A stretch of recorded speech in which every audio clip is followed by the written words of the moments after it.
Hi, this is Lynn from Corelliana Boutique Crafts, KB Patterns. Today we are going to be working on the JoJo handbag. This has a convertible straps. No, that's the full length strap. Then you can shorten it by unclipping the chain from there and reclipping the chain onto your connector there, and then that can either hang loose or it can come through to the and connect with the chain from the other side, or it can come with the chain from behind and connect at the sides. So it is quite a versatile pattern. You can make your looks different to what you want it to be on the day, whether you want it to be shoulder bag, handbag, whatever. It has a slip pocket on the back. Inside it's all external binding, no internal. This is a recessed zipper inside with a zippered pocket, and on the other side you have the slip pocket again. I'll just get that out of the way so you can see another slip pocket there. So there's not a lot of components to it. It's not a lengthy sew. We can get it done quite quickly. I'm going to put this one aside and we'll get started with some of the other. I have made a little bit of a head start on some of the accessories. The strap that I'm doing on this one, that is what it is. 1/2 inch strap, top stitched either side, and the chain on the bottom. How we do the strap, I will go ahead and show you in just one moment. All right, what we do is get your handle piece and you draw a line down the center. If I remove this double-sided tape, you should be able to see the line underneath. It doesn't want to come off. You do this to both handle pieces. You draw the line down the center. Hopefully you can see that silver line underneath down the middle of the tape. And what you do is pull that off, then you fold one side over to that line, which is in the middle of the double-sided tape. Do that all the way along one long edge, folding it into the middle.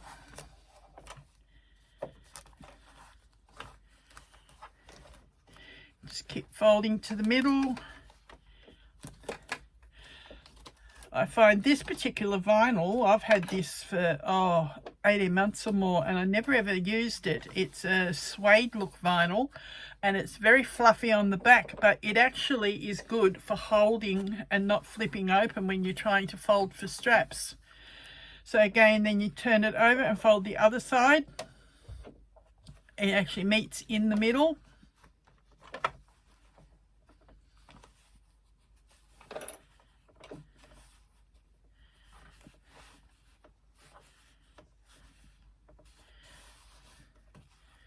Just all the way along till you get to the other end.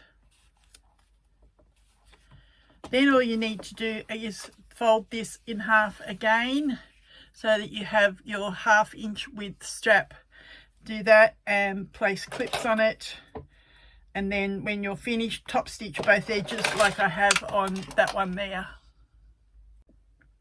All right, once you've top stitched both edges, then what you need to do is mark according to what the pattern says there and there. I think it is that folds over to meet that line there. I haven't marked that line on, but I've put a piece of double-sided tape on this edge of the strap. Then we peel that off.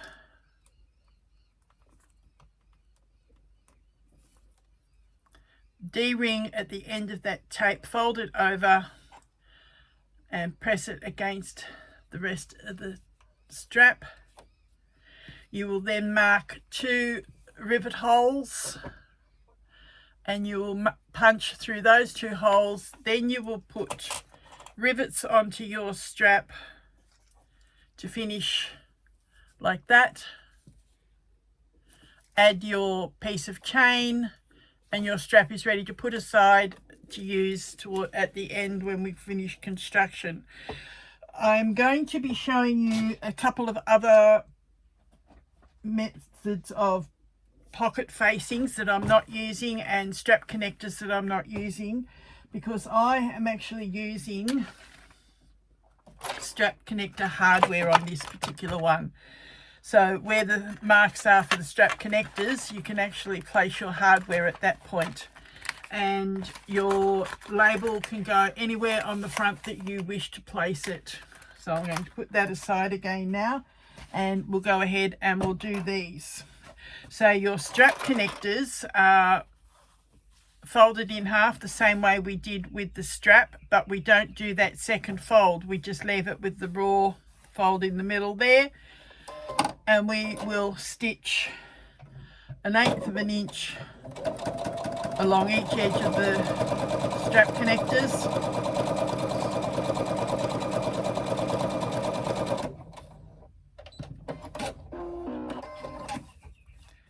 Then the other side.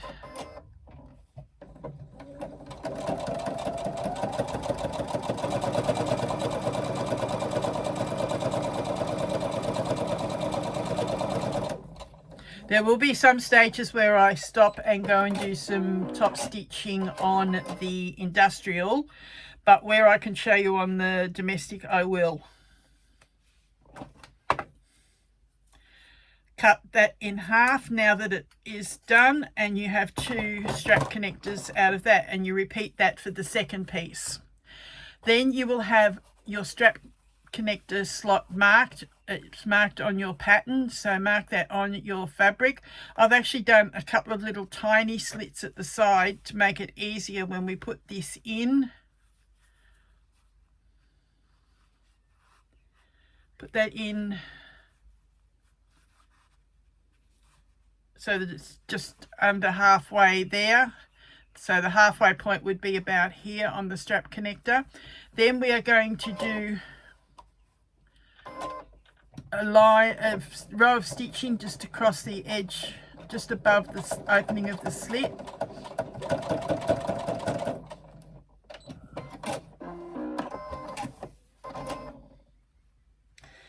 Then we will put, when I find one, forgot to get one out.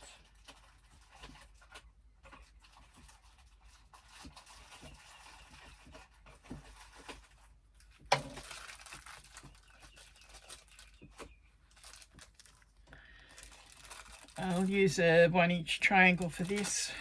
I can reclaim it short afterwards. Then you slide your connector ring or D-ring triangle, whatever you're using, onto that.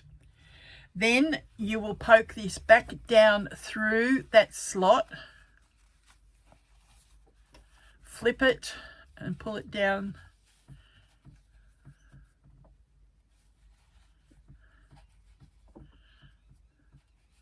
Flip that up so that that straight piece is there like that, and we are going to stitch across that just down from the fold, so you're not catching the fold itself, but you're catching that little piece that you've cut in your slot.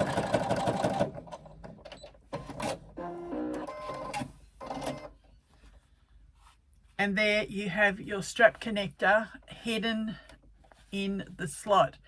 If you don't wish to do a hidden connector, you can do one like this.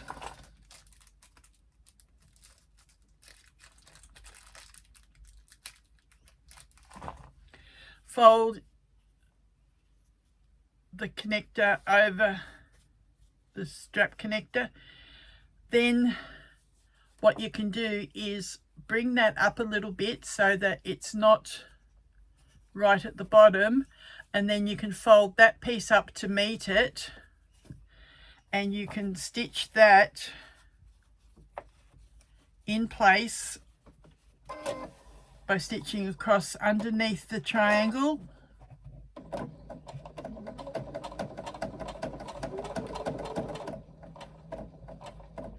If you can't hold things in place, double-sided tape is really good, especially for this. That's moved a little bit, but because it's only a demonstration, I'm not going to unpick it. I'm stitching a box on this connector piece.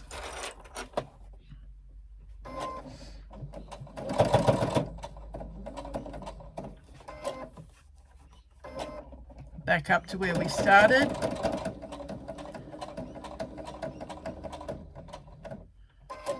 You can sew the crosses on the box if you wish.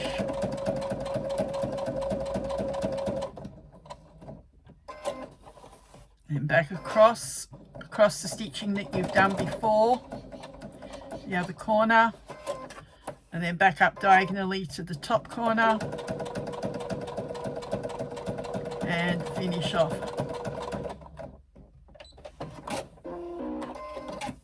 So then you have a connector that's not a hidden connector, but it is attached. The line at the top here, where the line of the triangle is what you will line up with your slot on the pattern A. And you can, if you wish, also add 2 rivets in those 2 triangles there underneath the bottom of the slot. Okay, so that's your tab slot connectors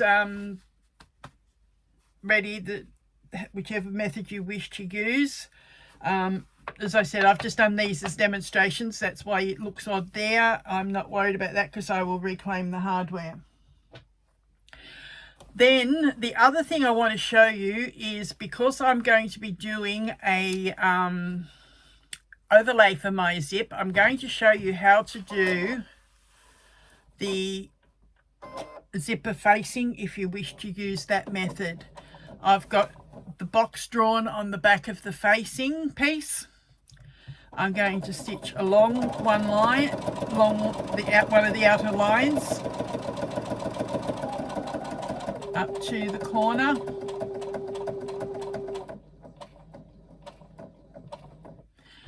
Pivot. So across to the next corner.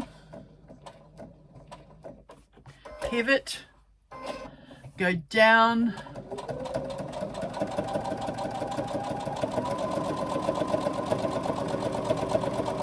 To the other end. Pivot. Some people don't do these little end seams. I find I have more trouble if I don't do them, so I still prefer to do them. It's like a lot of things, it's personal preference, whatever works best for you. This last little bit I've just pivoted again to go back to where I started that seam and finish off. Now you will see that I have the box drawn in the middle of what I've stitched. Now we need to get our quick unpick, seam ripper, whatever you wish to call it. I generally go in from the corner where I've pivoted, just right next to that stitching. Do not go through the stitching. So I go in through the stitching, then I bring the end of my unpick out at the start of that line at the bottom of the V. So that's what I have.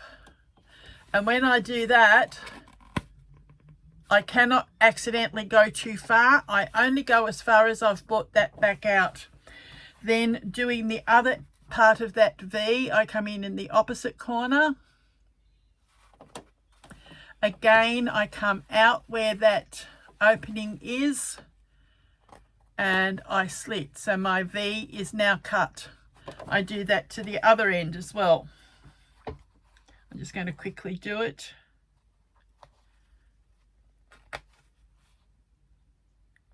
You have to make sure you do not cut that corner stitching.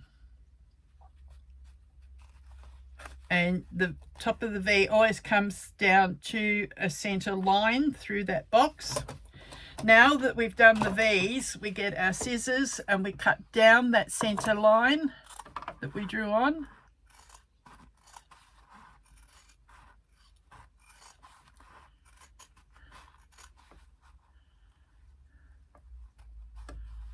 A lot of my patterns, I give you these options. I've not normally sewn everything like this right at the start, but I've decided today I would, so that I can probably make use of doing a tips video and join them all together instead of trying to find them in the middle of my other videos. Now that we've got that done, we go to the iron and we press that.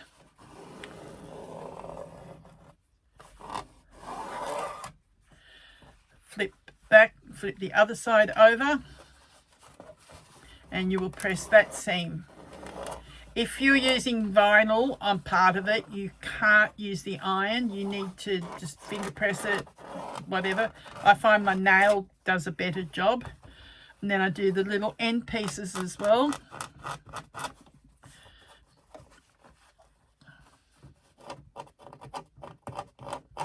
Now what we do is poke this through the opening. So we poke it through, pull it through all the way. The whole facing comes through that open slot.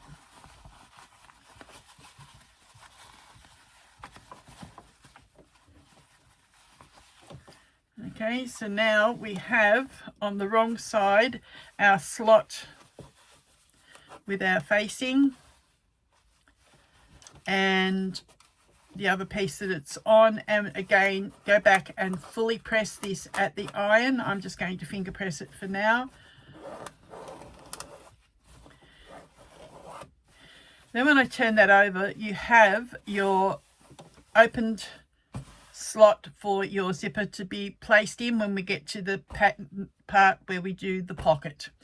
Okay, I'm going to take a break, go get a drink, and come back and we'll start working on the actual bag. All right, what you need first is your main body piece A and your piece C, your outer base. Make sure you have put your Decaville on both A and C. C will be Decaville heavy, A is Decaville light. You mark the center of the short end on your base pieces. So that center mark there on the side. Do that both short ends, and mark the center of the bottom of A.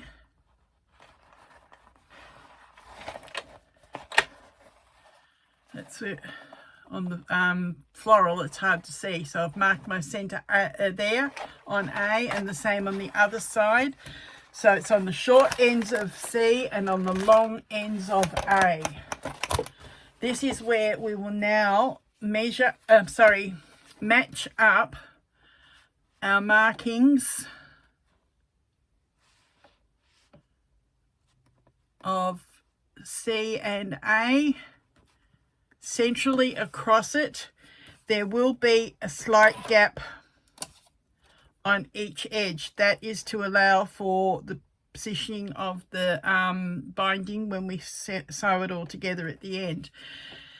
Then what you do is stitch all the way around the edge of that base. It probably will be easier to do if you use double-sided tape, because that will hold it in place. You can also decide if you're going to put bag feet in or not. Now is the time to mark it on your base piece, so that you can then just mark it onto piece A and get them in the exact same spots. I'm going to add bag feet to it, so what I'm going to do is, because I stitch off camera with my industrial, I'm going to sew this base piece on and go put my bag feet on, and I will come back and show you. All right, I've got my base sewn on. Now I've got my bag feet positions punched out. I'm going to put a fifth one on mine and put one in the center as well. So what I do is I come through from the underside with my screw. I'm using screw-in feet.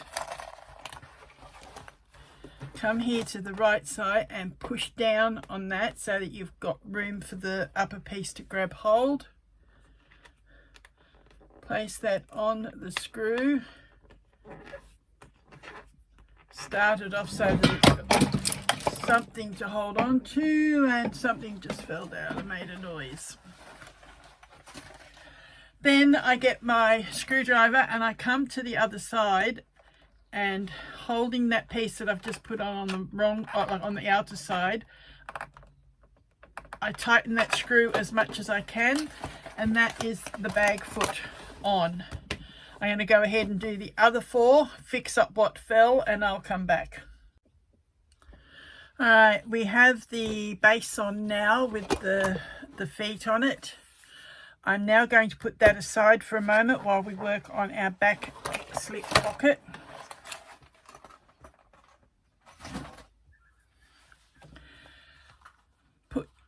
Turn it so that it is right sides together, with the fold going across on the shorter length, not the longer.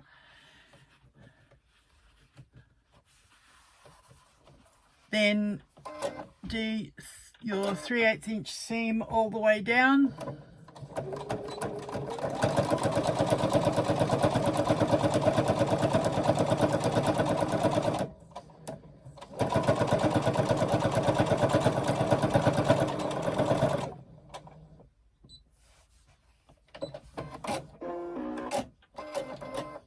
Even though the pattern says that it is for semi-industrial and above, I have marked it that way because not all domestics will handle it, but there are domestics out there that will, and mine will, but I know not everyone's will. So I've covered bases by saying semi-industrial and above, but what I can do on here I will, but all my top stitching is on my industrial.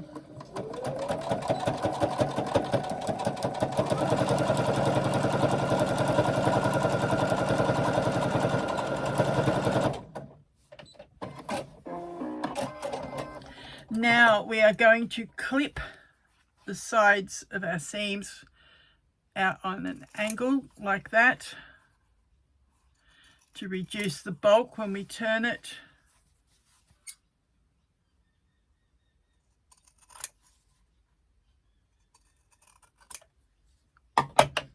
Now turn your pocket inside,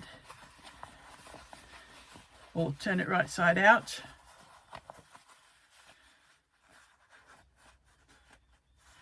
Pushing your corners down neatly. Your opening will be at the top of your pocket because we're now going to add a trim to the pocket. And we add the trim to enclose the raw edges. I use one of these to help push my corners out, a purple thing. Let's get it in and nicely just kind of ease it out. Probably the other end will work better. Alright, so it's got the corner poked out nicely. Do the other one.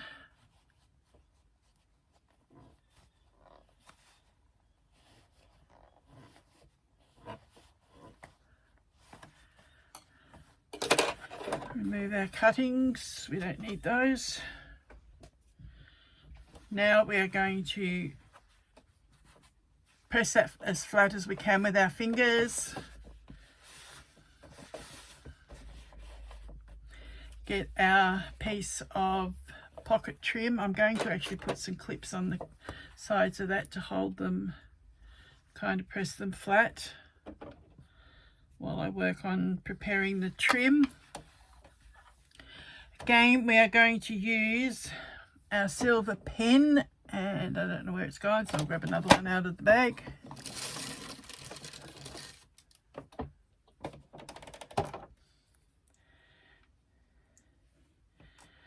And mark, now I found the other one. Using our ruler, mark a line down the center of our trim.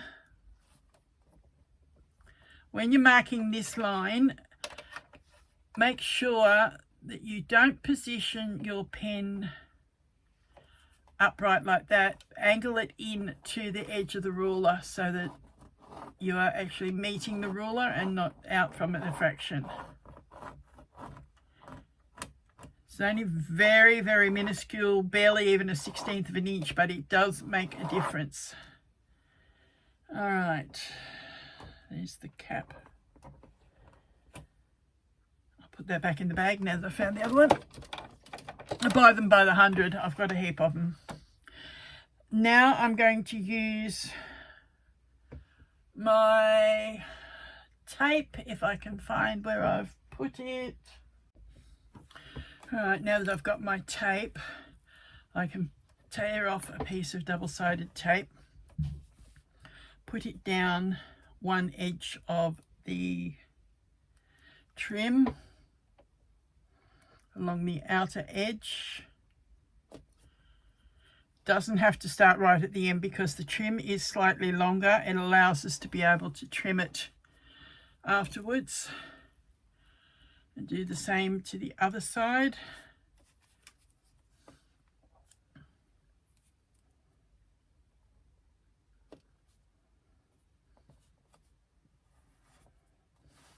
It's not quite as long, but that won't matter.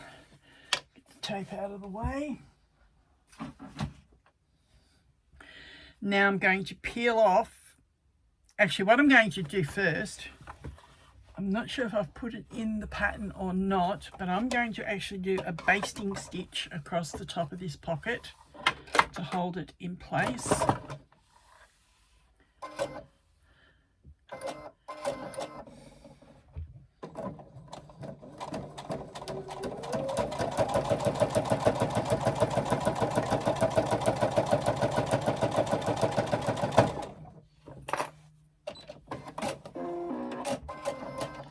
See how that holds it much flatter? Makes it easier now to work with. Peel off that double-sided tape. Match our pocket to that center line, just under it. You can see how I had 2 lengths of trim there. I've probably taken the longer one, don't need. And tear off the second backing.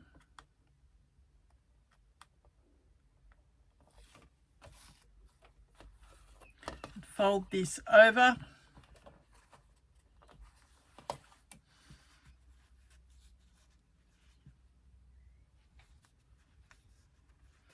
Make sure you line it up fairly even.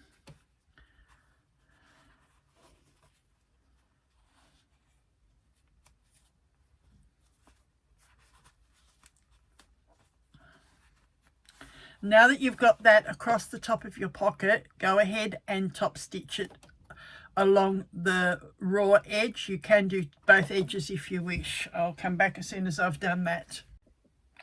All right, I have done my top stitching. I decided to do the 2 rows to make it match the strap.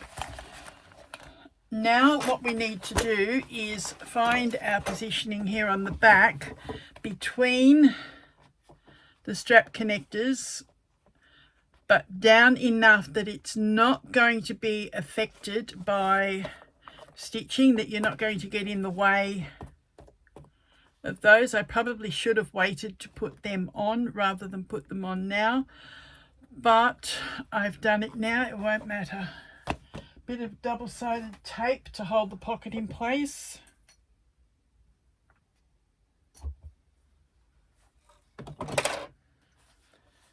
Put it across the bottom.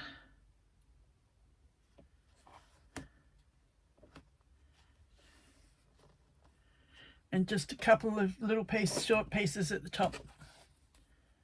Just enough to hold it in place to get you started.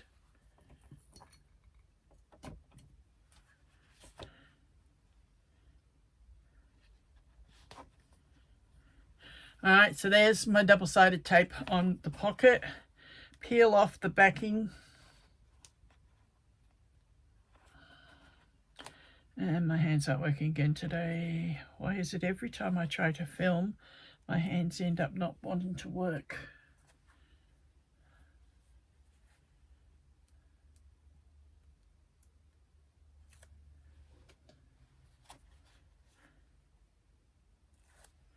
All right, I've peeled off the backing of the double-sided tape. Very carefully find my position. I'm just going to eyeball this.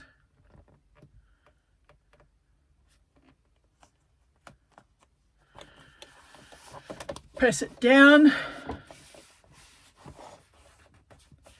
Go to your machine and you are going to stitch down one side, along the bottom, and back up the other side and finish off, and I will be back. And there we are, we have our outside pocket stitched on to our exterior of our part A, onto the back part of it. There, as you can see, is our base, and there is our front with our nameplate and our handle pieces. So that, when we put it together, is how the front looks, and the back, and the base. All right, now we are going to move on to doing our lining and get that done, because we've got to do parts of that before we can put our sides on. So I'll be back in a moment. All right, before we move on to the lining, your exterior piece now is where you will put in your tab connectors if you're doing a hidden connector, or putting it on the top with the rivets like I showed you with the stitching of the box and everything in the front samples, or if you're using hardware, put hardware on like I have there. Then we move on to our lining, and the first thing we do is our slip pocket lining. Now you have two options on your slip pocket. You can either do a narrow pocket like we've done on the back of the bag, or you can do a wider pocket like I'm going to show you here, that will go nearly the full width of the lining piece.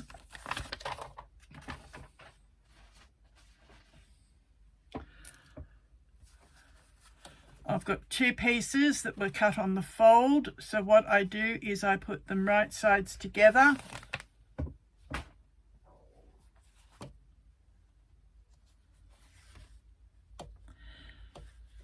and we will stitch. Where's my pen? Up there. We will stitch down the short side, along one of the longer sides, and back up the short side. We will leave one longer side open. Then we will turn it exactly the same as we did with the exterior zipper pocket. Trim the sides, and I'll show you that in a moment. I'm just going to join my pocket pieces together.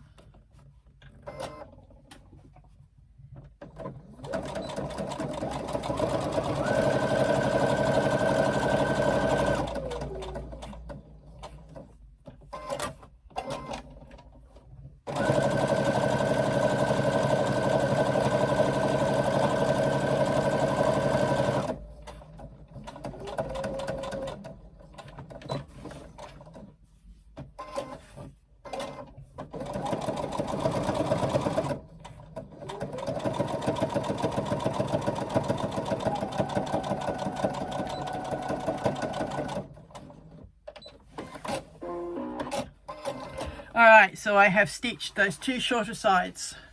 I've stitched the longer side, and the top longer side is left open. We are now going to trim those edges again.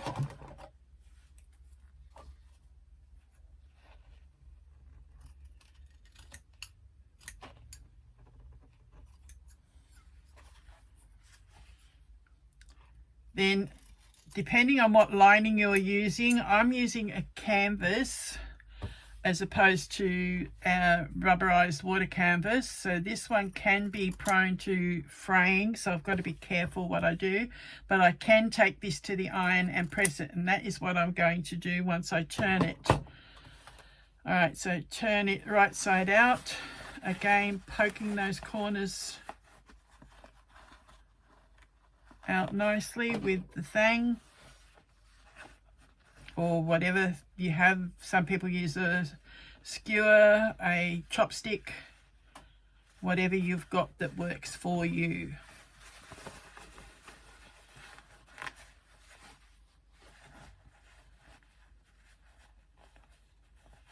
I actually ended up with the purple thing because I bought one in a swap as a gift for someone, and found out how much they absolutely loved it, and I went and got myself another one.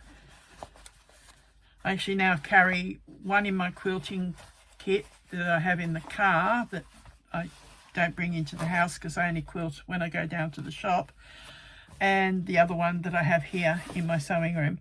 All right, now that I've turned that through, I'm going to take that to the iron and press those 3 seams, and I will be back. All right, pocket is pressed. Now is where, if I'm using a cloth label, that I will often add it. I like to add it in underneath the binding.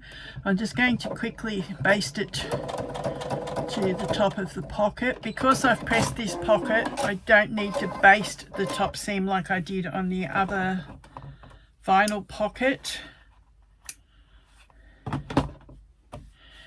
I now need my double-sided tape again. I've drawn the line down the middle like I did before on the other binding piece. Let's come off the roller. Get back on.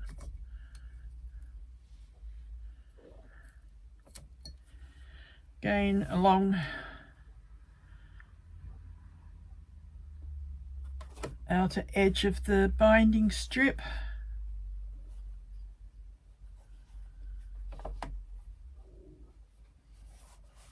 On both sides.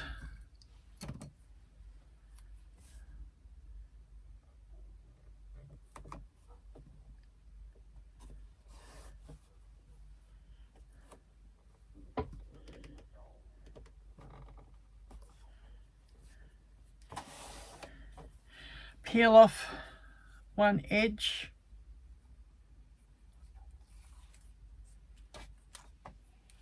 Line up your pocket. I'm going to get the tape out of the way. Line up your pocket along that line that you've drawn with the tape.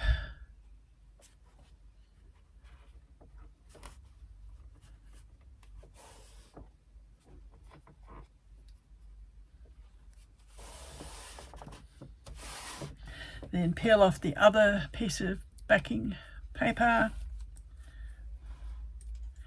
Bring your binding down over the top to meet halfway.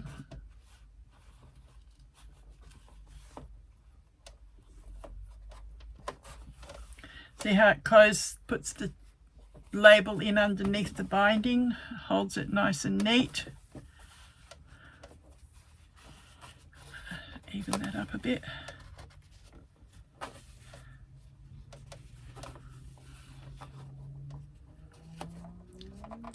Okay, I'm going to take this to the industrial and do my 2 rows of stitching on it, and I will be back. Okay, now we have the pocket binding sewn on. I have my label caught in the seam so that it's nice and neat there. And what we're going to do is, in the pattern it's marked by red lines, we are going to trim this where the red lines show us, which is level with the edge of the pocket. And the same on the other side. Trim it level with the edge of the pocket.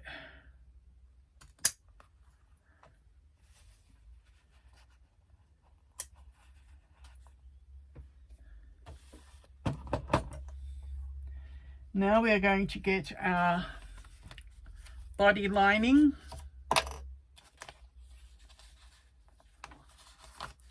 Which is shorter than the outer body piece is, because this has extra pieces go on the top once we do the recessed zipper.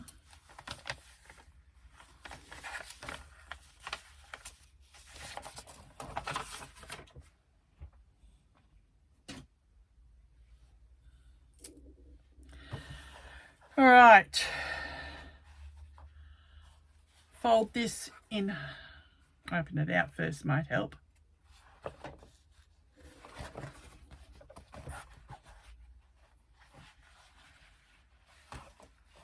Fold it in half,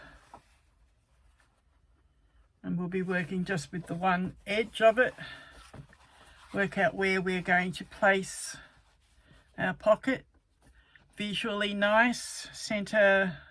We don't want it right at the bottom because that's where the base is, so the base has like a fold over piece so far, so you must make sure that you don't go into that area.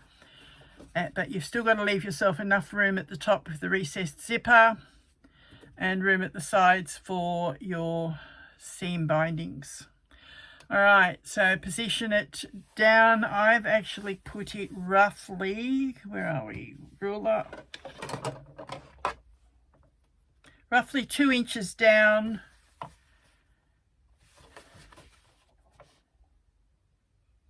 And smidge under 1 inch each way from the side seams. Just make sure I've done that right again.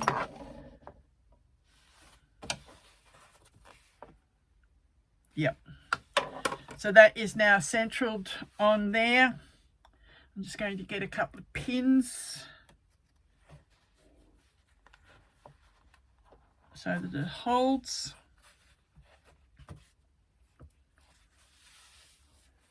Make sure that is the 2 inches as well there on that side. I'll measure it in a moment.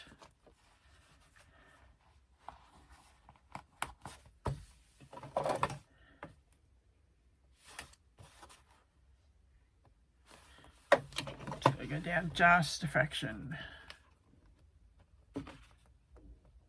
Okay.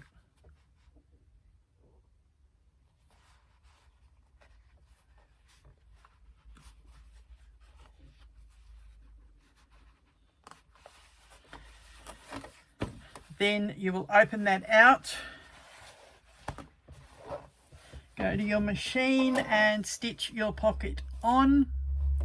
I usually do a back stitch at the top of the pocket so that it holds it nice and firm.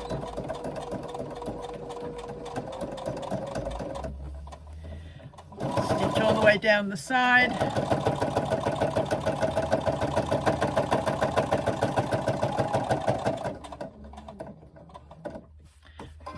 Pivot, come along the bottom.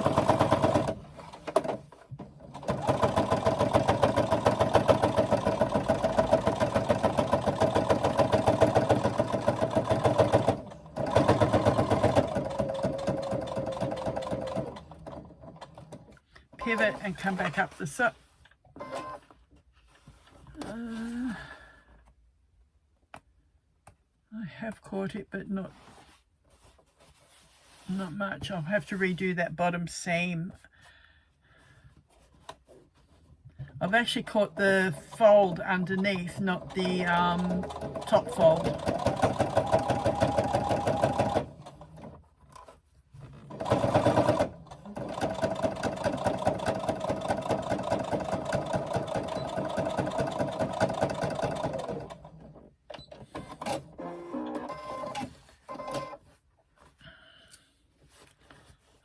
Take my pins out. I'm now going to come back and redo that seam that I said I'd missed. Pick up from where I've actually stayed on the top fold.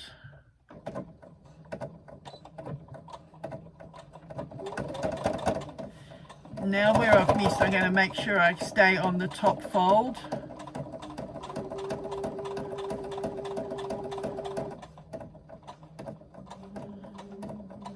And then finish off where I've gone back onto the top.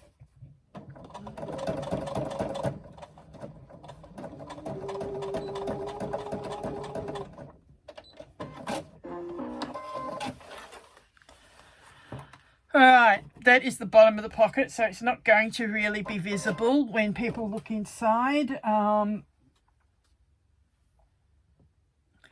What we need to decide now, are we going to leave this slip pocket a full pocket like that, or are we going to do stitch down one side for a pen pocket. I think I might do that. I'm going to mark a line about 1 inch across.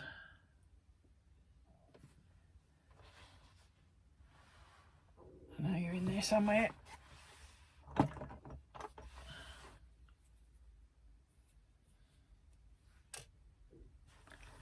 I'm going to move it that way so it's easier for me to mark. Line up the ruler with the edge of the pocket, and I'm just going to put a line faintly down there, and I'm going to stitch on that line and make it a pen pocket.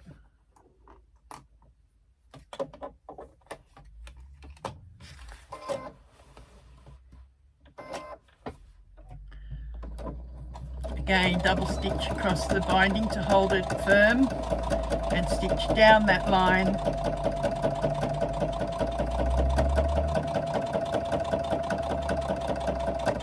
and lock off at the bottom.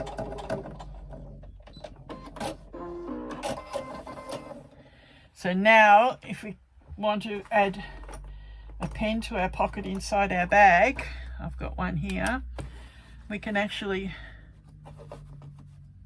put it inside the pen pocket and it's not going to get lost in your bag. A 1 inch piece on your pocket is big enough for a pen pocket. In most cases it is anyway. All right, now we're going to work on the same position on the other side. Now we did that 2 inches down.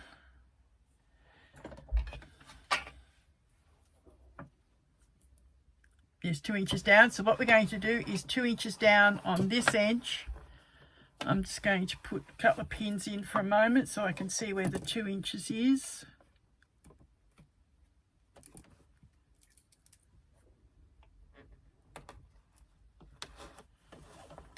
Same on the other side.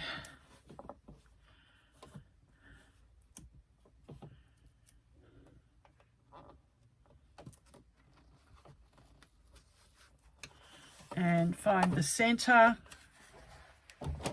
I'm just going to fold it like this to find the center.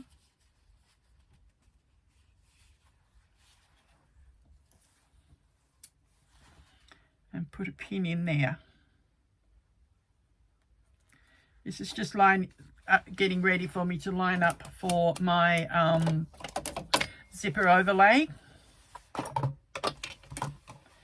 Now I get my overlay. Where have I put it? There it is.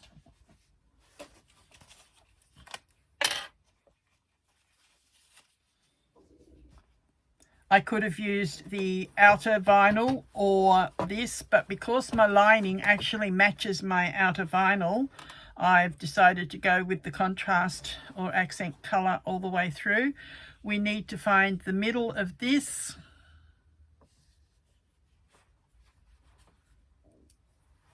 Just put a pin in the felt part of it. If you're using vinyl or something that doesn't have a piece like this that I can put a pin in, then mark it with a pen. I usually use heat erasable pens. That's what that silver one is. I'm going to line this up on the 2 inch mark and that center mark.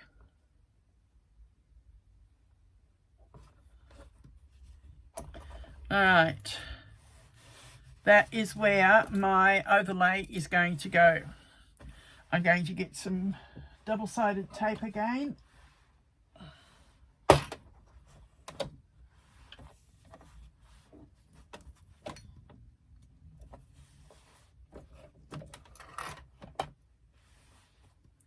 I'm just going to do that on the edges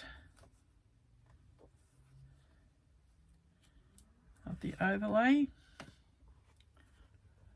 in line with that 2 inch pin, and do the same on the other edge.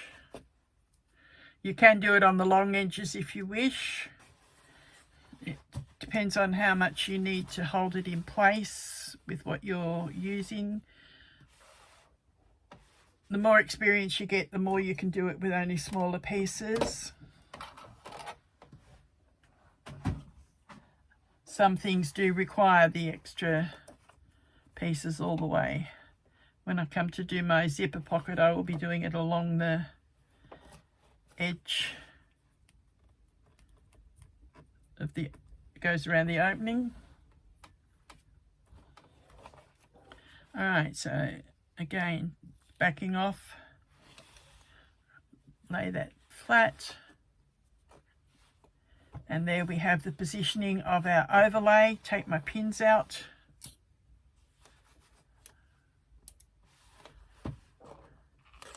And I'm going to go to my industrial and I'm going to sew the outer edge of this overlay, just the outer edge, and I'll come back. All right, that is now stitched on, just that outer edge. What we're going to do to prepare it for the pocket is cut through the middle. So I'm just going to roughly cut there, and I'm going to cut up and go under the overlay and cut just a little bit past. Round to the other side and do the same again. Cut up to the edge of the opening, go underneath just a little bit. Now flip it over. I'm going to stick that under the foot of my machine so it doesn't keep falling. Alright, I now use what I call a pair of duck bill scissors. They are a special shape. The lower piece has the bill on it, the upper piece has the straight piece. And what you do is you get that bill underneath and cut. And it lifts that fabric up so that you don't cut the piece of fabric underneath. They're really good for applique work as well.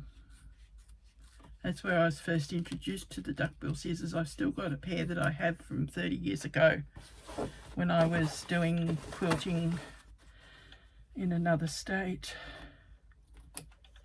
That's where I learnt my applique work and learnt to use the duckbills. Alright, so again, cut back down the other side. We're cutting the lining away roughly so that we can put the pocket in.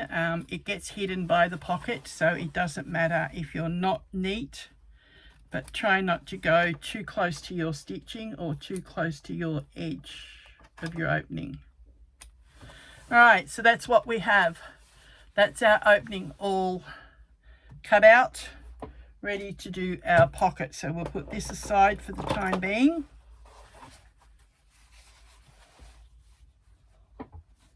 And we will get our pocket pieces, our pocket back and our pocket front.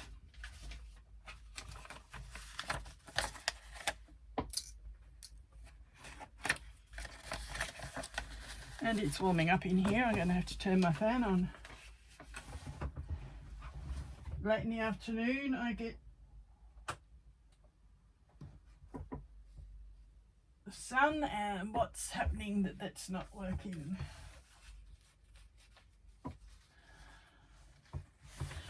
I'll work it out later. I'll cope. All right, so our pocket back and our pocket front.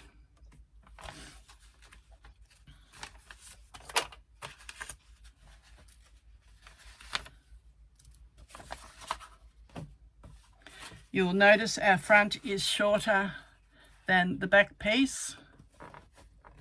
Same width, but shorter in length. That is so that when we place it right side over like that with the zip in between, and the zip goes on, and it will match up evenly at the bottom. All right, where's my zip?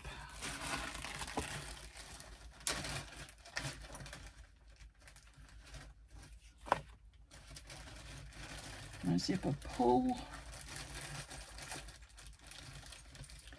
still have to make up the other 3 chains for my handles yet. That's why I've got a bag of bits and pieces.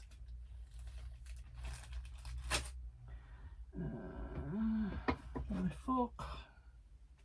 Put my zipper pull on. I'll get it up the right way, girl.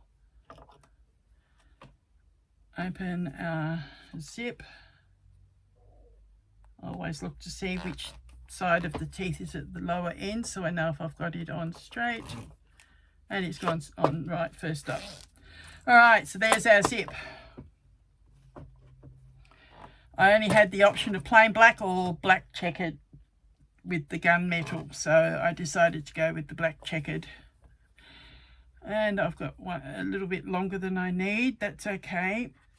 What I need to do now is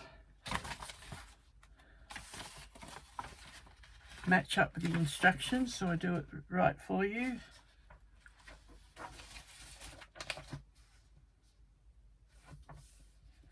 All right.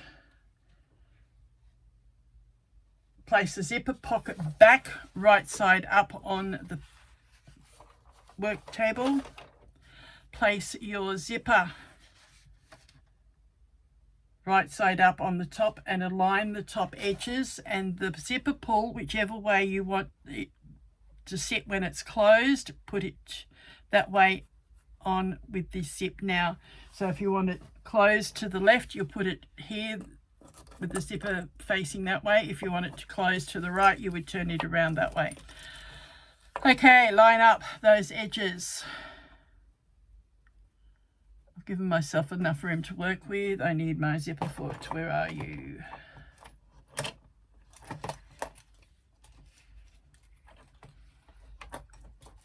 I have a little container of machine feet underneath, and the zipper foot was out of it.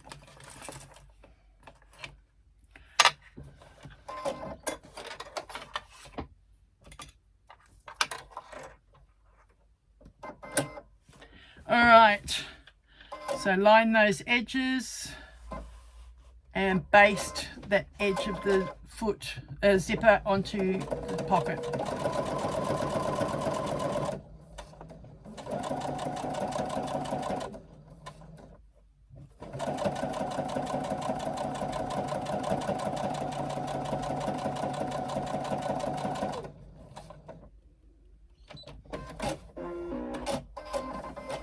Now turn it around,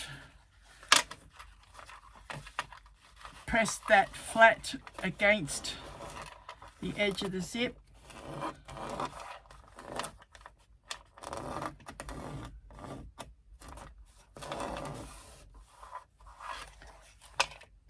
Place your zipper front, right side up, edge of the zip onto the top of the pocket, aligning the sides of the pocket as well, making sure that you've got it level.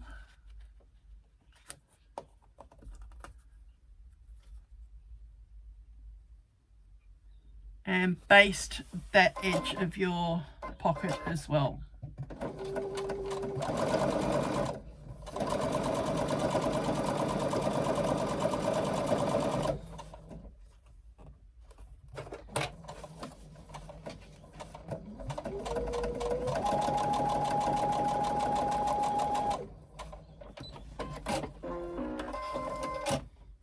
Alright, now open out and finger press that flat against the edge of the zip.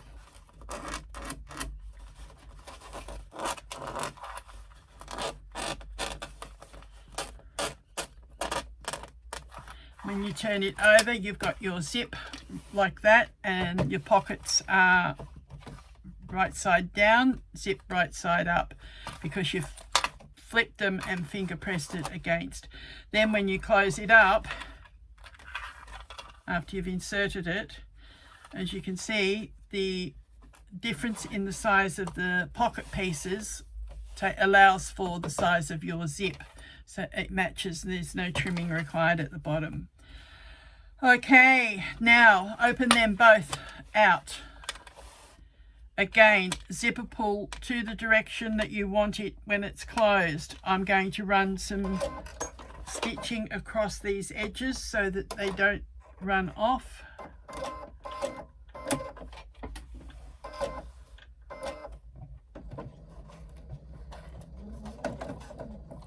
Slowly across it. I've gone quickly at times and actually broken a needle.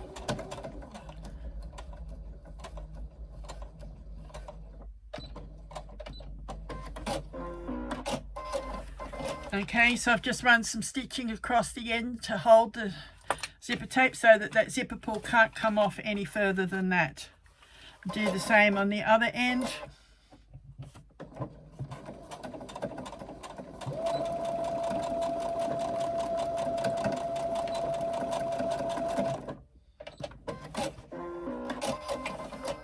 All right, now we get our lining piece.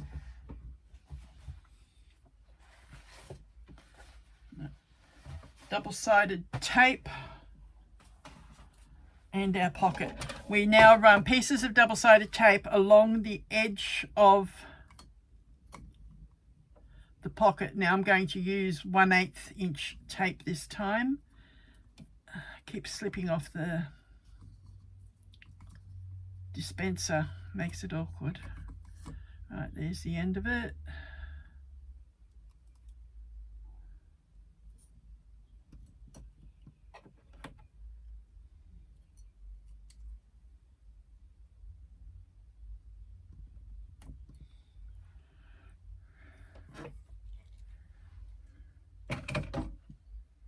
Alright, so that goes along the edge that I basted before.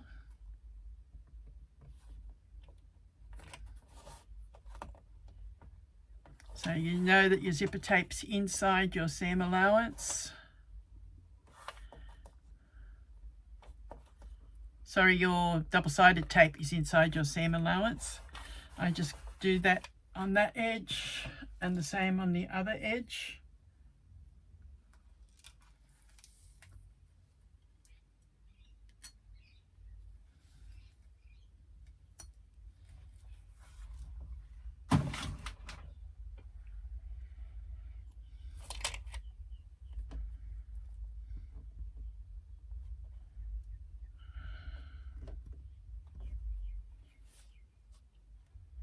When you've got neuropathy, your hands don't always cooperate.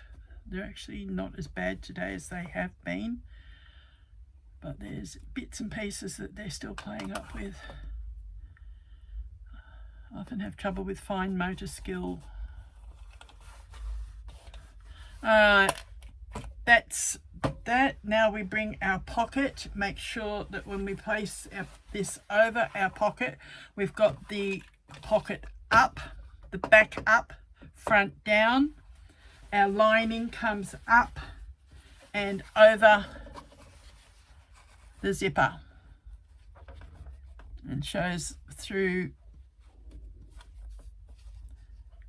Now the edge of our zipper overlay should line up with the edge of our pocket pieces. That's why I've given a little bit extra pocket zipper tape to play with. All right, your zipper pull out. I'm going to fold bits and pieces. I'm going to actually clip them, I think.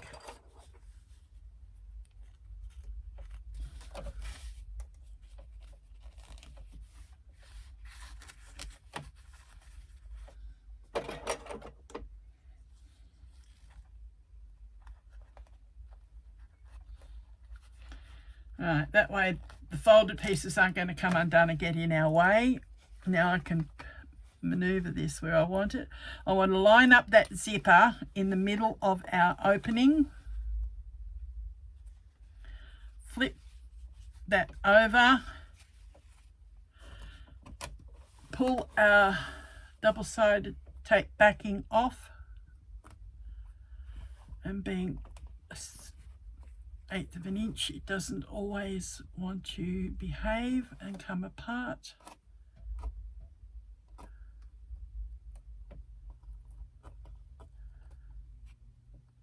No, it's still not coming apart.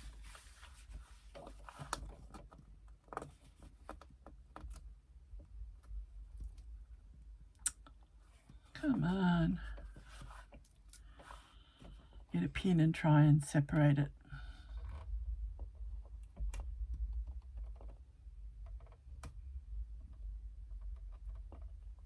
There we go. Now we're getting somewhere.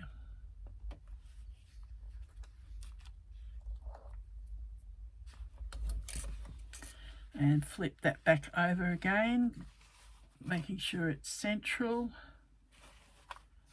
in place.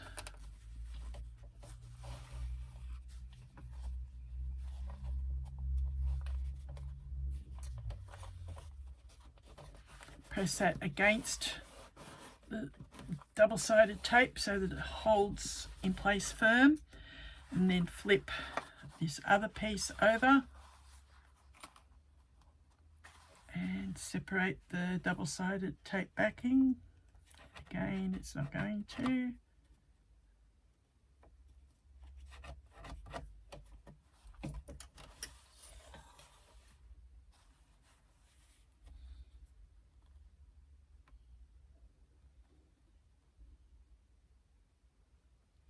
Just bear with me till I get it. No, I missed.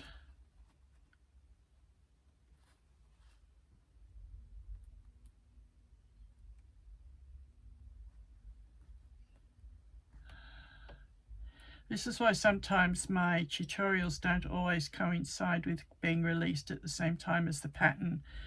I have good intentions, but my body works against me. Okay, there we go. And of course I wait until after my testers have done all their testing before I start doing the tutorial, in case there's changes that have had to be made. No use doing a tutorial for you and then there's changes and it goes all skewy. All right, now they are pressed down nicely. You are going to stitch, I'll use the pen to point it, along, up, along and back down. You're going to stitch that opening the same as you stitch the outer edge. Now again, I've done that on the industrial, so that's where I'm going to go and do it, and I'll come back and show you. All right, we have it sewn in now. You can see the stitching on the back there, just either side of the zipper teeth, and on the front there is our overlay with the zipper in place. We are now going to flip that back piece down over the front. Pull your front, make sure it's down nice and neat, turn it over, fold this back. You are now going to stitch again across the zipper teeth, but starting at the top of the zip.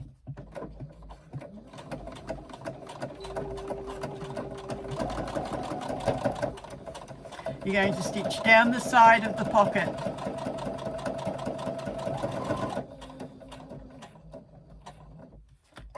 Pivot, flip up out of the way and stitch along the bottom of the pocket.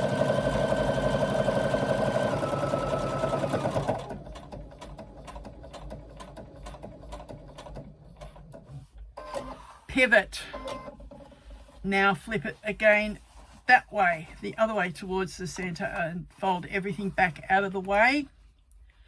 And again, we're going to stitch up and across the zipper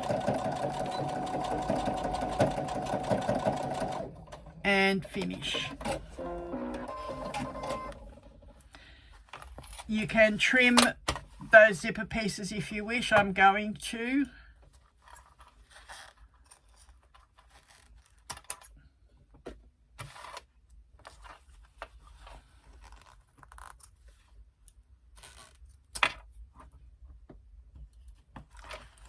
So now you have your pocket in place, and when we come in from the other side, we have our pocket all done nicely stitched. That is the 2 pockets of the lining done. I can take those clips off again now, and when you look at it that way, hold it up to each other, you can see that the zipper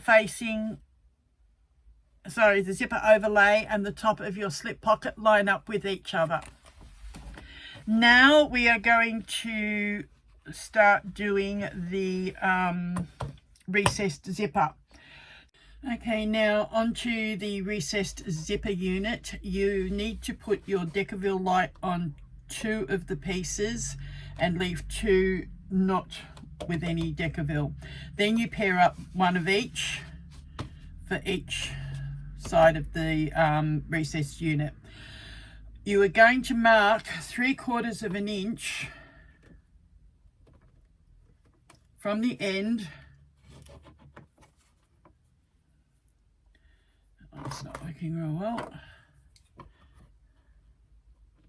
So 3/4 of an inch from each edge on both the Decavilled piece and the non-Decavilled pieces.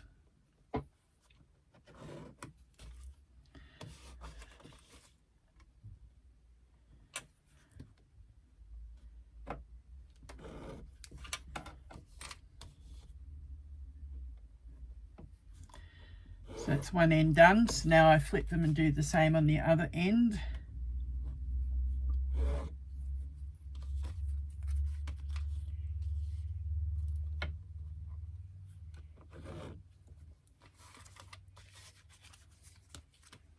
I'll put the zip out of the way for just a moment.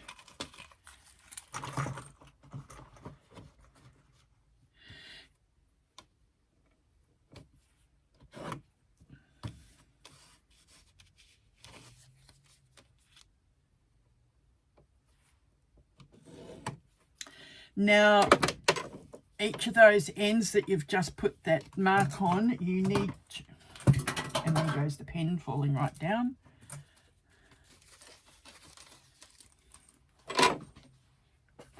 So whichever you want, the 1/8 of an inch or the 1/4 inch, doesn't really matter. I've got the 1/8 of an inch set up, so that's what I'll use.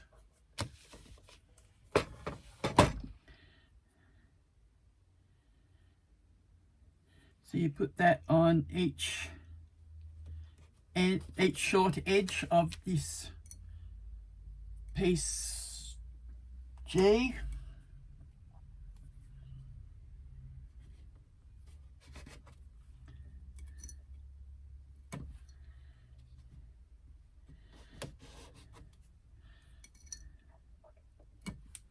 So that'll be 8 pieces of little DST pieces. So flip each around.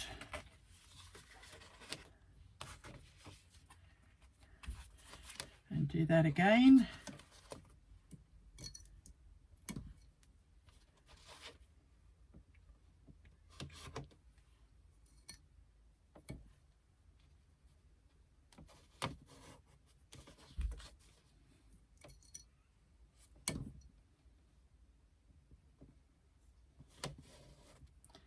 Back and trim that piece in a moment.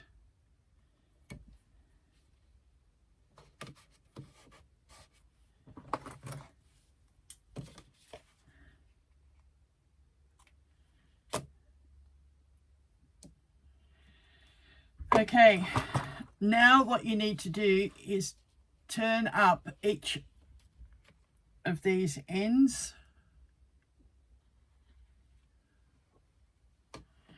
And you bring it up to meet that 3/4 inch line that we drew on before.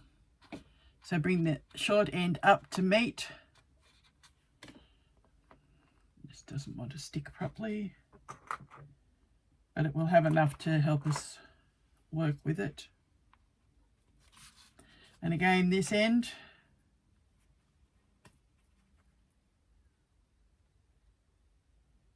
I find some vinyls will work with the DST and some don't like it much at all. Some like the 1/4 inch, some like the 1/8 inch. Some I find I've even got to use a 1/2 inch. that end sticking a lot better. I'm still going to put a clip on just to make sure.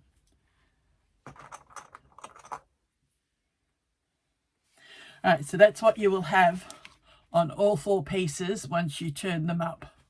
Go ahead and do that and I'll be back in a moment. Alright, we have all 4 pieces now turned up with using our double-sided tape and that 3/4 inch line. Now what you need to do is put 2 aside for the moment, because we're only going to work with the 2. On the open end of your zip, which is where the zipper pull is coming up towards, mark 1.5 inches.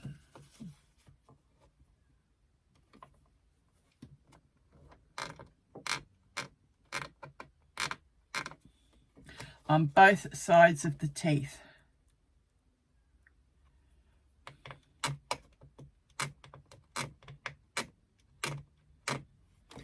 Because this is checkered, it's hard to see, but I'll hold that up for you to hopefully can see it enough. On the other side, I can see where it's come through.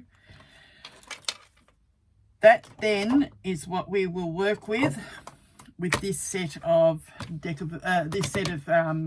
recessed zipper facings. So I'll show you one side, then we will go off camera and you can complete the second side, and then we'll come back. All right, so what you do now is you place the zipper edge flush with the top facing panel, which is the Deckerville piece, with one of the 3/4 inch lines. Remove that now.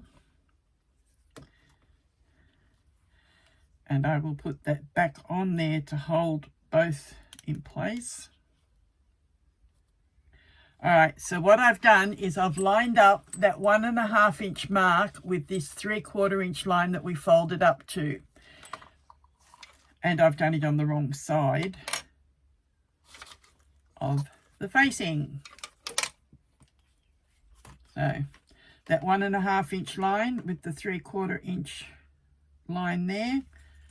Right, so there's the 1.5 inch line. And I'm still wrong. Turn it over. Right. 1.5 inch line with the 3/4 inch mark. Face down against the right side of that top facing piece.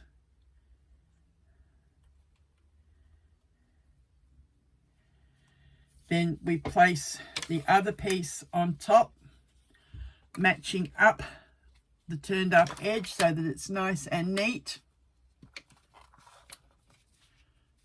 Can sometimes slip in your hands. I'm going to move that across to there, and this one I will use for both sides on this one.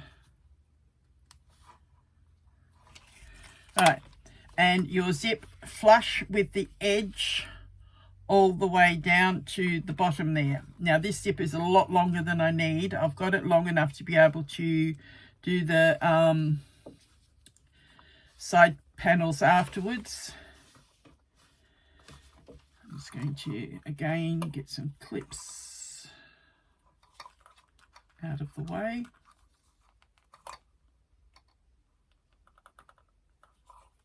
All right, so this is what we have. We have the 2 pieces with our zipper. I'm going to put my thumb in there. Zipper in between. We are going to stitch from the bottom with our zipper foot.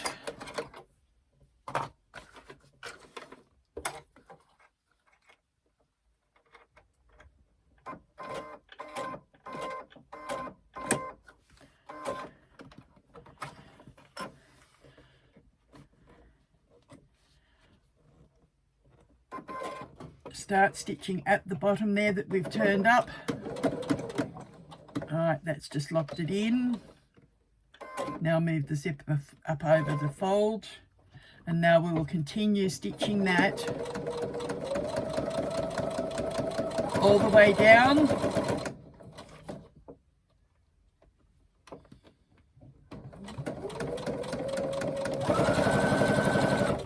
until we get to that 3/4 inch line.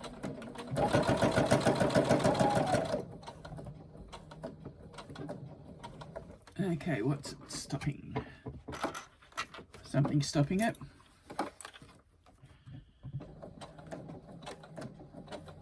The fold underneath is trying to come unfolded.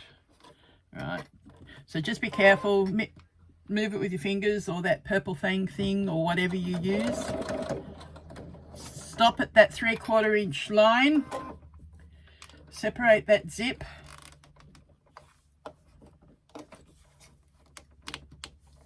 and with your needle down and foot up, but I'm just going to move that up a little bit so the needle is still in, but it can move up a bit further. I'm not blocked as much, and you pull this to the side 90 degrees. Then you keep stitching to the end.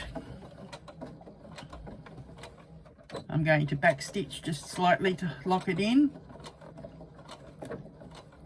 Now I'm going to lift my needle, move across a little bit so that we're sewing within the seam allowance, and catch that zipper in place.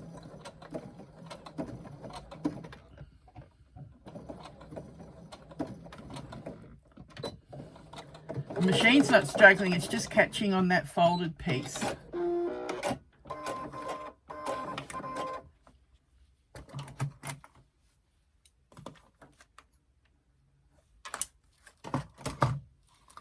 Alright, so that's what you have now, is that is folded out to the side, and we have done a locking stitch just in the seam allowance across there to hold that firmly in place.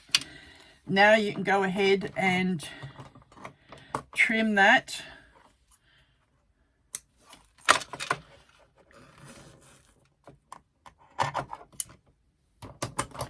So that's all it's being cut off. You need that amount so you've got something to hold on to. Then you trim it off, open up those clips and fold this back out so that it will be wrong sides together. I'm just going to place that down and try and finger press that as best I can. And again with this side.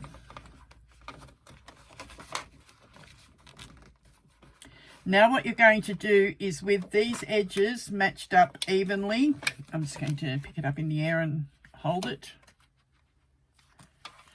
So match these bottom edges so that they are level with each other. Match the sides all the way down.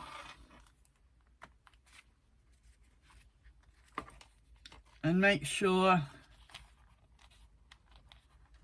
the bottom edges are flush. And again, put another clip on.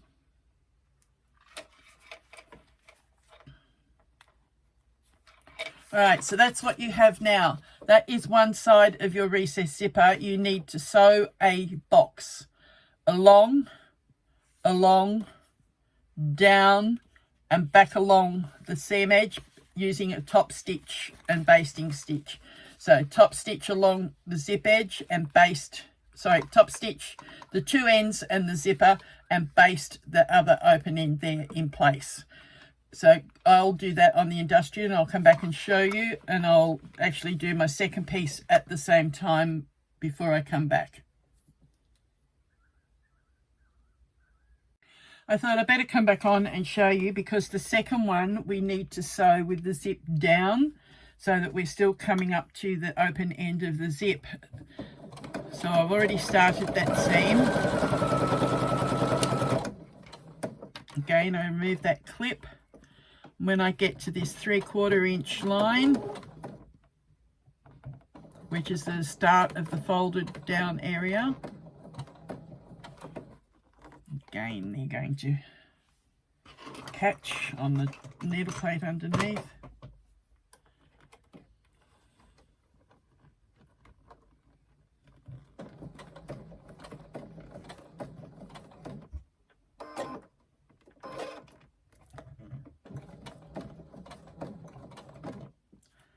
Okay, now that we've got to that 3/4 inch mark, again we stop, needle down, get hold of our piece of zip and we pull it around to the right needle presser back down. And catch on the top of that. Again, I move that. And it needs just a little bit of help pushing through. It's not that the machine won't sew it, it's because of all the folds and it's catching on that folded edge underneath. So I'm just getting this and holding it on the side, and I'm pushing the side against those folded bits in the seam allowance area.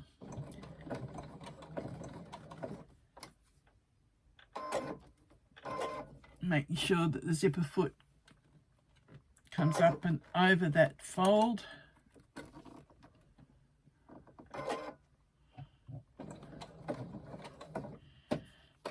Holding that zip out to the side. Really need to be an octopus to do this little bit. Something's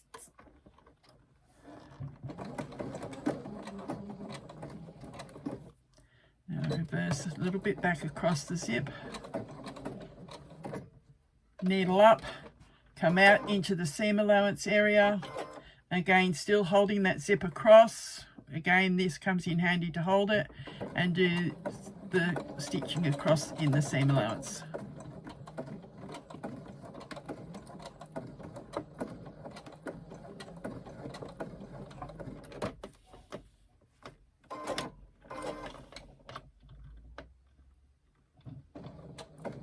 Shape of my zipper foot loves catching on these folds. That's why I like to do it on the industrial, but for demonstration it's not always practical. All right, so we have that stitched and again pulled out to the side like it was on this other one. Now we can trim that off.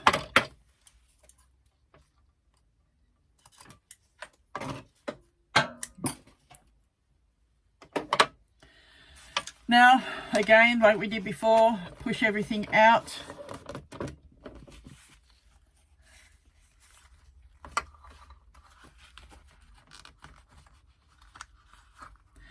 Matching up these folded edges. Clip it.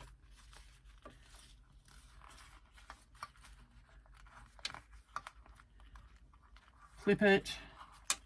And pull everything out flush. I'll put a couple of clips on this time just to hold. All right, so everything is matching up. Each end, the end of your zipper is out there. I've got, as I said, excess length to be able to do the next step where the zip's involved. We have this one already got the box sewn around it, as you can see. So now we go ahead and we do the box around this one as well, and I'll be back. All right, that's our recessed zipper panel already done.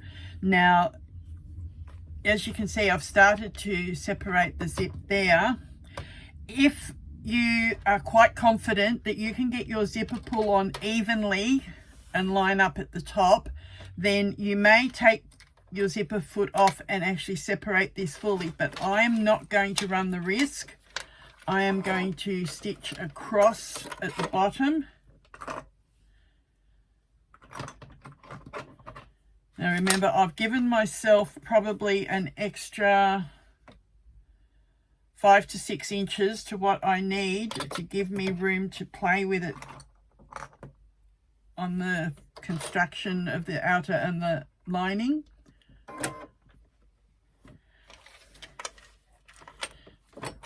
But if you don't have that to spare, I can make use of a 5 to 6 inch piece of zip, so it's not bothering me. I'm going to actually run locking stitches across the teeth like I did before in the pocket.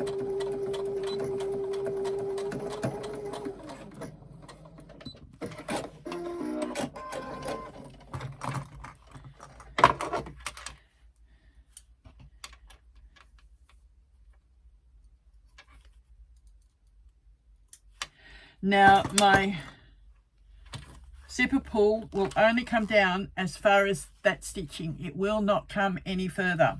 So now I can actually separate them like that, and I've got two separate units with the zipper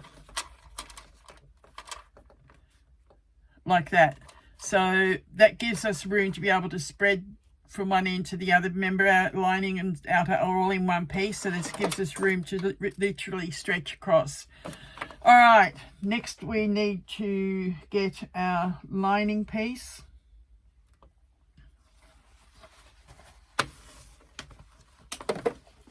Our zipper unit that we've just done, and we need our lining body facing pieces, which are these two pieces, pattern E.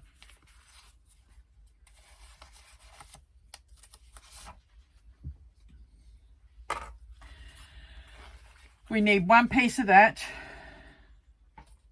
one part of our recessed unit, and we need to work out which end we're going to close to, whether we're going to do it with the slip pocket facing or the pocket facing.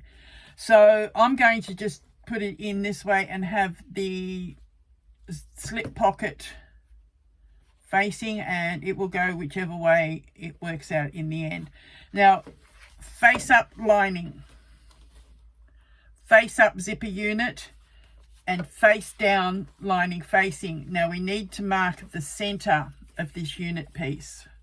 So just fold that, match the edges, and mark in the raw edge here of the center.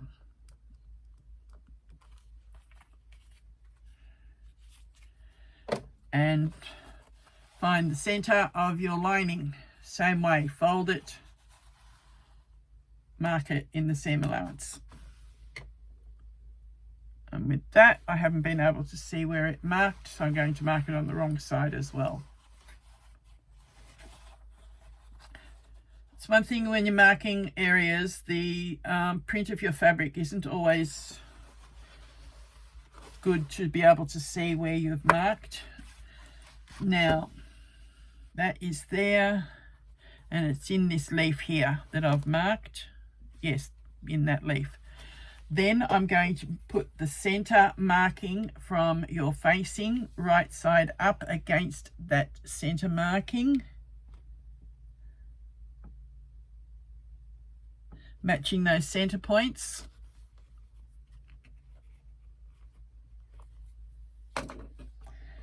Clip it in place.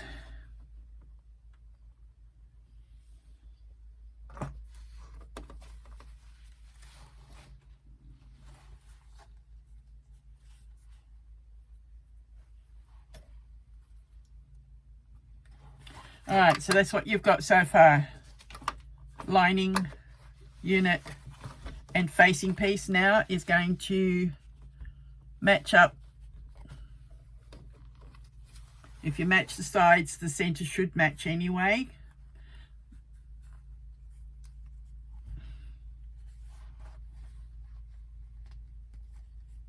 Yes, they are. They're matching.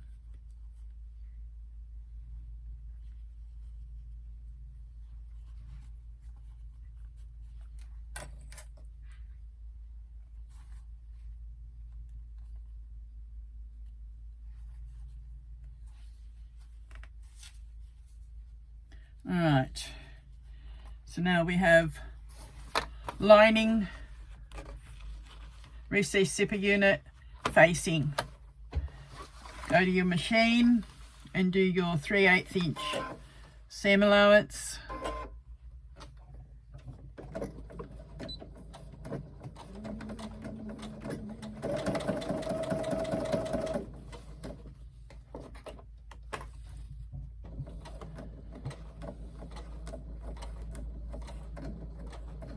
I'm just going slow over that bulky area, but I have, if you count it, the lining, plus 2 for the first side of the recessed zipper is 3, plus the zipper is 4, plus another 2 is 6, plus the facing is 7. So I'm sewing through 7 layers at that point, and the machine is still handling it. But some cheaper domestics don't like to handle the thickness. Some older machines, like the vintage machines, they will sew it forever and a day. It's just a matter of what domestic you have as to whether this pattern will work for it. But that is why I've marked it semi-industrial or above, just in case you have one of those machines that won't handle 7 or 8 layers at a time.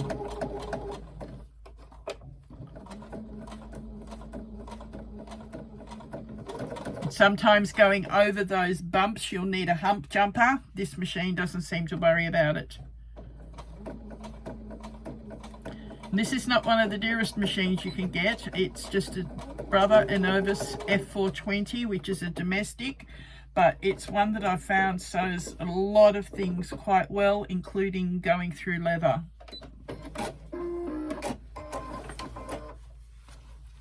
All right. So that is one side done.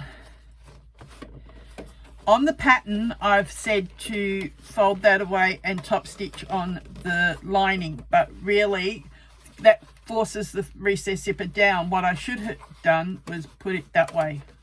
So personal preference, do it whichever way you want. I'm actually going to go and do the top stitching across there and have it pointing upwards. If I get a chance, I'll amend the pattern. Anyone who's bought the pattern will get the update if I go ahead and do that. All right, I will be back once I've done top stitching of that and put the other one on the other end. All right, I have both those on now, but I'll give you a little hint or tip.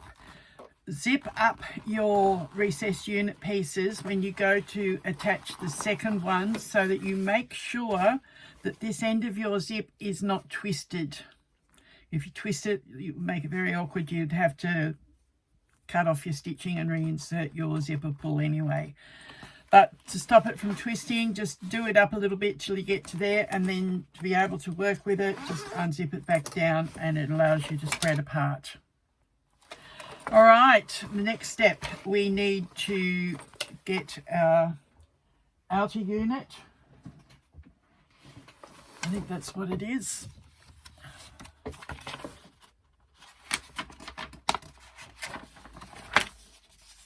No, we do the lining sides first. Okay. So this goes aside for the time being with our outer unit. Lining side panels, piece H.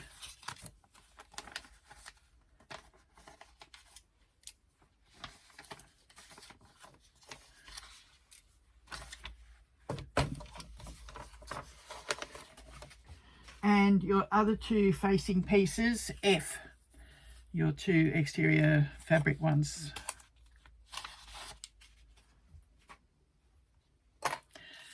So again, right sides together, one piece of each.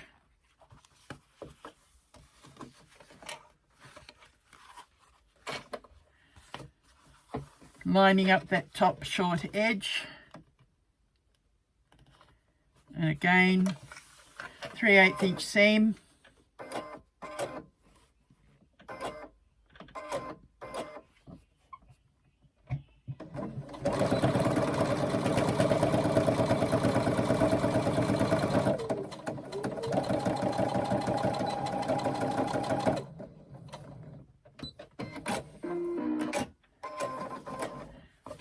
So that is what you will have. Now again, match your top stitching to what you did on the other piece. If you did it through the facing piece at the top, do it on the facing piece of this. If you did it through the lining piece, then do it through the lining piece of this. I'm going to try and get the pattern amended before it goes live, but I've only got a couple of hours and I'm trying to get as much of this done as well, but this won't be available straight away.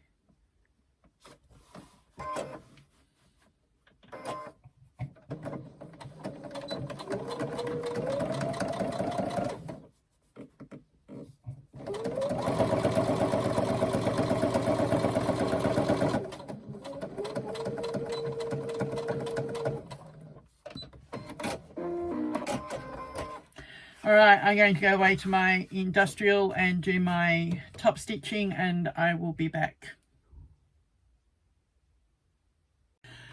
Alright, now that we've done the top stitching, the next part is to take one of your outer side pieces and one of your lining side pieces, match them up at the top.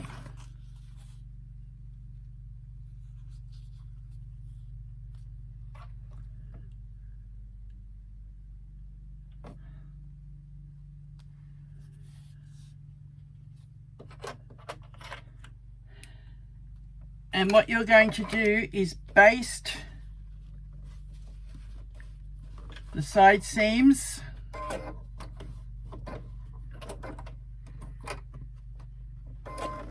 so 1/8 of an inch or so along the sides down to the curve.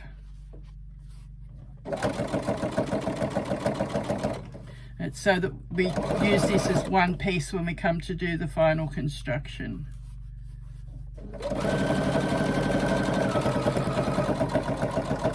Around the curve.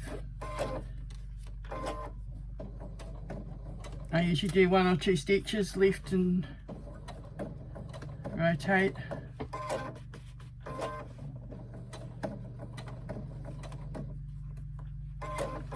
Now along the bottom to the other side curve.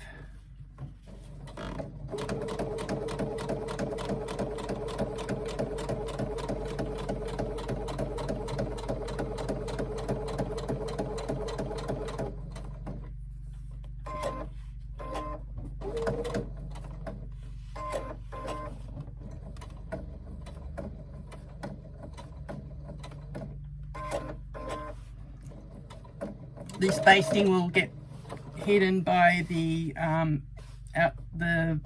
side bindings when we do them.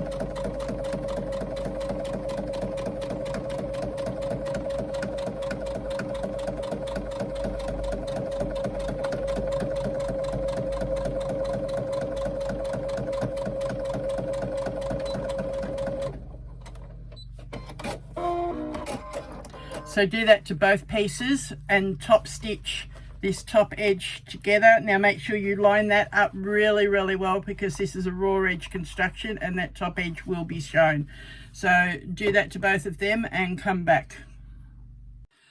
Then you do the same with your outer body and your lining body. Match top edges and top stitch them. I've already top stitched the top edges, make it easier for me. Now we match the sides and we baste down the sides, again making this a single unit.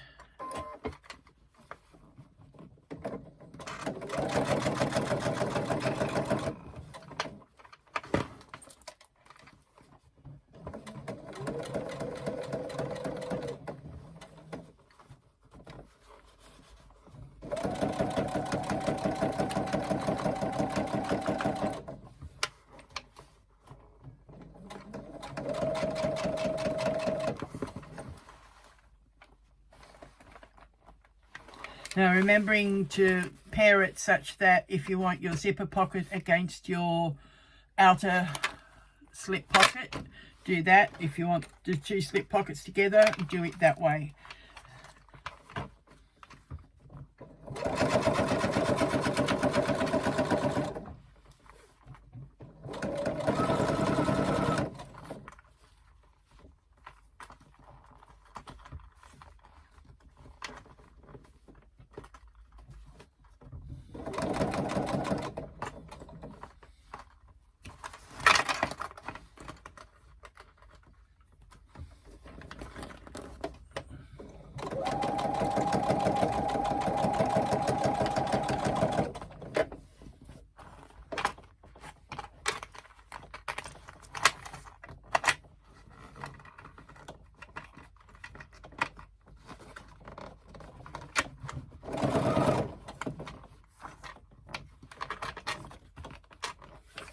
I've got hardware on the outside that's making this a little bit difficult for me to maneuver and move and keep straight.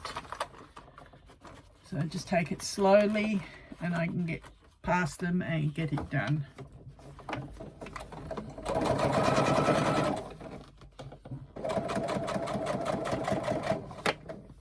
find top stitching top and bottom first before you try and do these side basting seams is a lot easier. It stops everything from moving as much. Alright, that is one side done. I now have a full unit that can't go anywhere because it has been stitched. See how it's not flopping around now, whereas this other side still flops around. Now, before you do this second side, put your hand in and make sure that this zipper pocket piece is facing downwards and hasn't somehow got caught and flipped up. Okay, match your centers.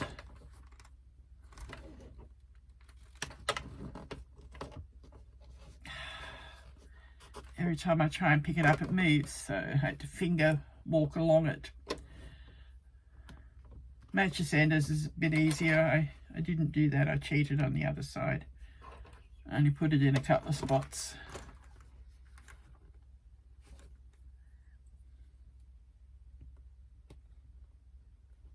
And you'll see that the basting has missed sewing through the base, which is what you want, because we have to put our bindings onto these and they need to not go through that base as well.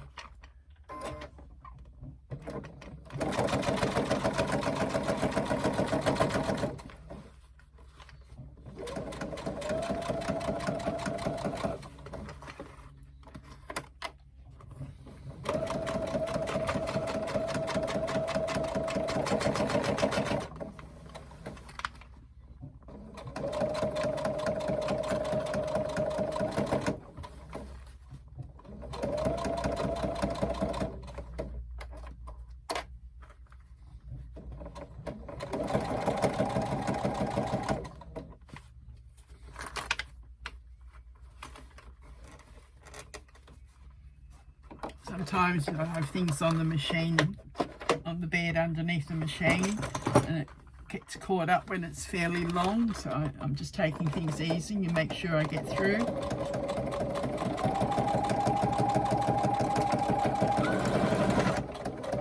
Luckily the throat here is big enough that I can get my arm through. When it gets caught, I can actually get it in and pull it.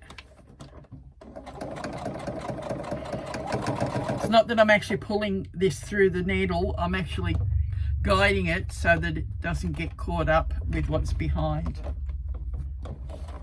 I have a very cramped sewing area.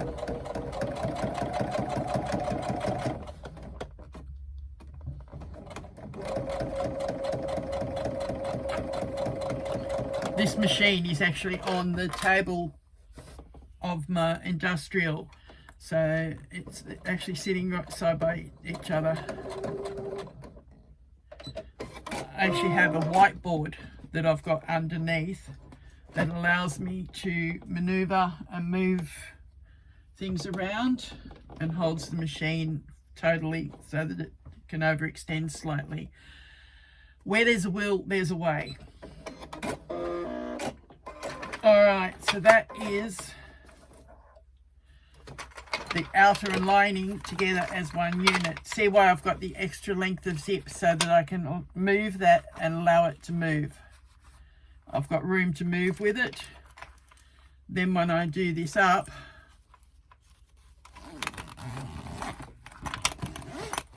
you will see I have one complete unit like that.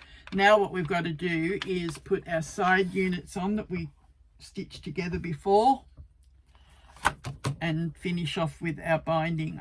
Okay, I've already clipped in one side panel. I haven't stitched it as yet, but now we're going to go and we will put in the other side one. What I do is I clip by matching the top edges of the body unit and the side unit. Need more clips, hang on. So we clip that part, match on the other side at the top, so that is even.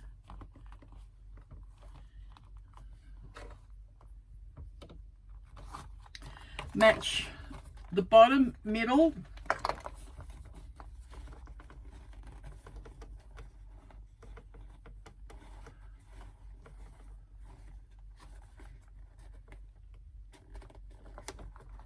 so we match the middle bottom there at the base.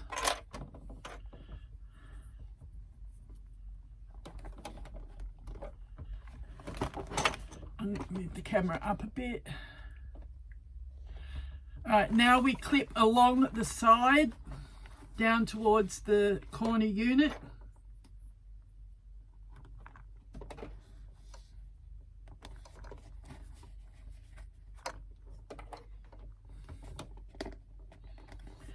Then from the bottom at the center where we had the clip at the base, put another clip in coming back towards the corner. Now ease that corner side unit into the outer unit and place a clip on it, and then repeat for the other side. So again, we clip down the side here heading towards the corner curve. I think I kept saying unit before.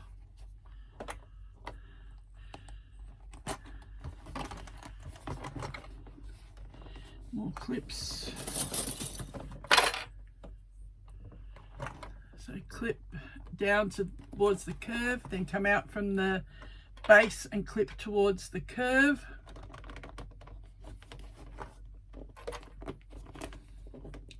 And a clip on the corner.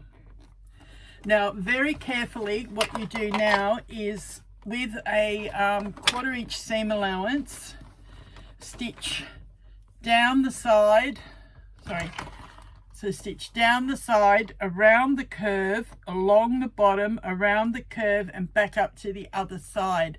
Now I'm going to be doing this on my industrial because I find it easier with my hands to try and handle the bulk in the corner and everything where I've got space to the side of it. Here at my domestic, I'm very cramped, and with the neuropathy and loss of strength in my hands, I can't handle this fully on film, so I will be back when I've stitched it. Alright, there it is. I have it stitched in on one side. I've decided I'm going to try and move the camera for you so that I can show you stitching this on the industrial, how I do the curves, and I'll be back shortly when I do that. Okay, let's see how we go with the positioning of the camera there. Hopefully it works for you. I position this underneath the foot. I've got a cylinder arm, so it's right at the end. If your industrial's like the flat bed, then it would be like me working on my domestic, but with the power of the industrial. But I bought myself a cylinder arm industrial rather than flatbed because of the troubles I was having with my hands. So I'm just sewing down the sides, trying to keep them even. Now, if you've got fabrics that don't fray and that you've managed to line everything up evenly, you could do this without binding and add edge paint. But I, for one, have trouble getting edge paint looking neatly. I'd rather try and do binding than do edge paint. Now, I will make sure that moves back properly. I've caught everything properly. Sometimes things will move when they're hanging down. I think I've caught it all. Well, I'm covering mine with binding anyway, so if I have to come back that little bit, it won't matter. I'm trying to do roughly a 1/4 inch seam at the moment. Now I'm here at the corner. Now what I do is I maneuver the bag around so that I get it as flat as possible, coming down through here and coming around the bend, and I flip and angle the stitching and get it lining up again there. It's hanging down beside the machine again.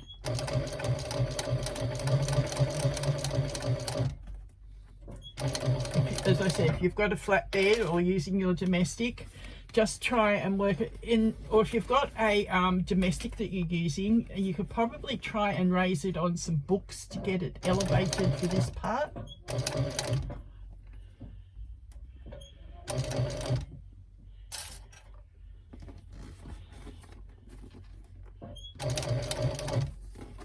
Now round the curve, and we're coming back up the other side.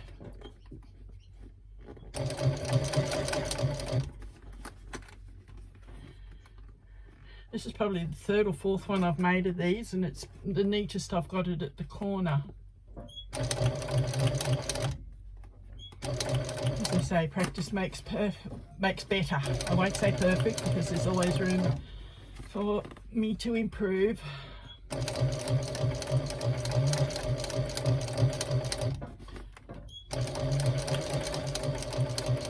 Back up at the top, and I ended off.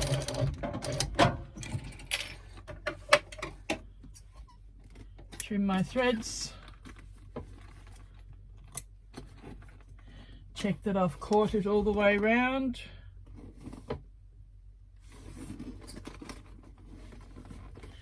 The area I wasn't sure on, I did just miss it a fraction there, so I'm just going to carefully snip a couple of stitches.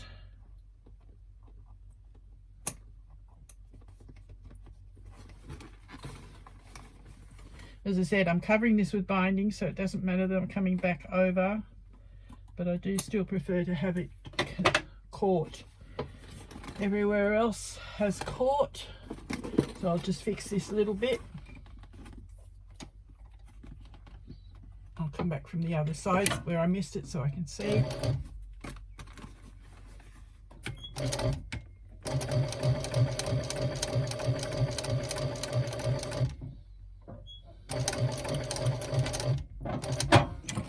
Alright, so that now has caught that area that I missed. Now all that's left to do is add our binding to each side. Go get that. And I will be sewing my binding on the cylinder arm, so I will leave the camera set up here and I'll be back. Alright, what I've got is my binding piece, and along the inside I've used my wide 18 millimeter double-sided tape, I think that is. And what I do is, I forgot to actually draw a line underneath on the center of the back of the vinyl, but I'm going to eyeball it. I've already done the first side with the binding, stitched it. There's a couple of areas that are a little bit wider away from the stitching line, so I'm just going to come along on those areas with these special scissors I showed you before, and I'll trim that up, but I'll move the camera back to the other angle to do that.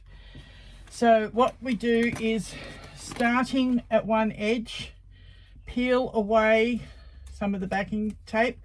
Narrower DST may not do what we need it to do for this, so I'm, as I said, just eyeballing just below the center of it, so that we try and get it that the center is running along the edge of the piece that we stitched and basted together.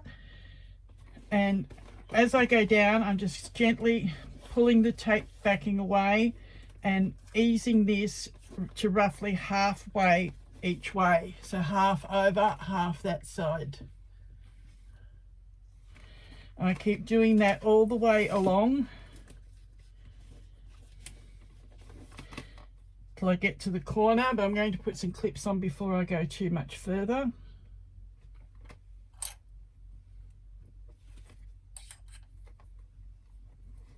Now on the cylinder arm, I find it's easier if I stitch from the side panel rather than the outer panel. If you've got any loose threads, just poke them in under the binding.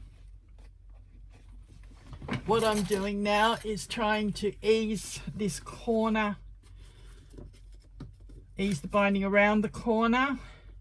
It will not sit 100% flush, so just kind of some little tucks and pushes where it will sit flat on the other side. I'm just going to put a clip on that to hold it in place. Now come along the bottom of it.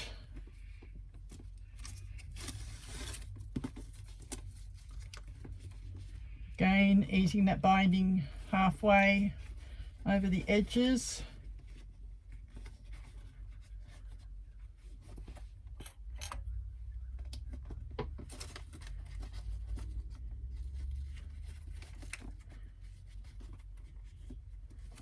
Till you get to that other corner.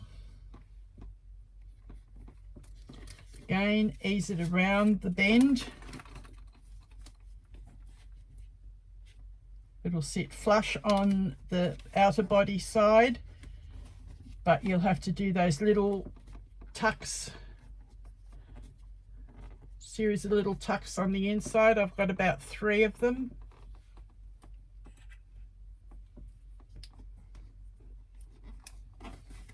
And then we come back up the other side to finish.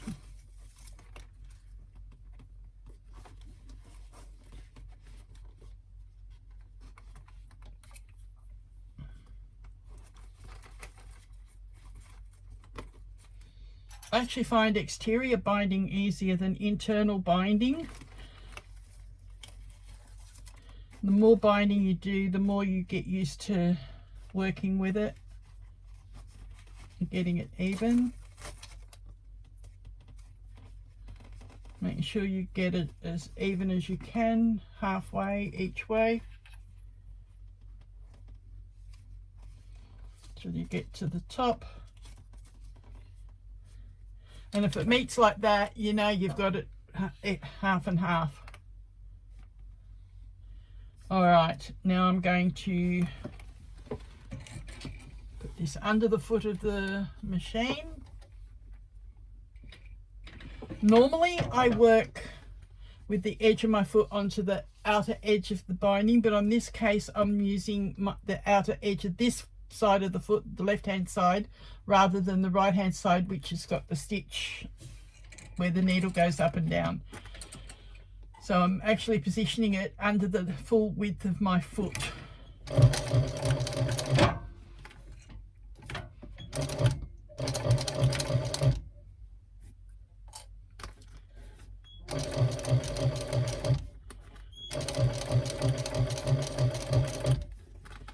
Just gently stitch along that binding, keeping as straight as you can.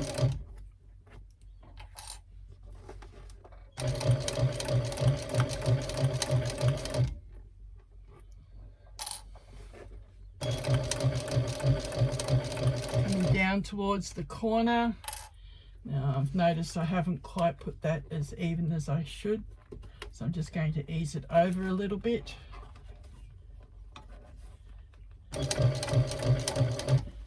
And I've now got to actually swing the bag to get around the corner. And then swing back. And as I said, if I've missed and come a little bit too wide, I can use those duckbill scissors and trim the edge of the binding. That will look better than having it too wide and angled in certain places. Alright, coming up towards the next corner, again I'm going to have to angle the bag into position to get around that bend as neatly as I can.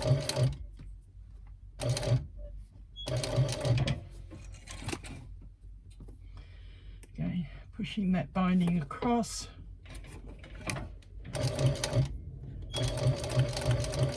And coming down the other side. I think I've got an area there I'm going to have to trim again.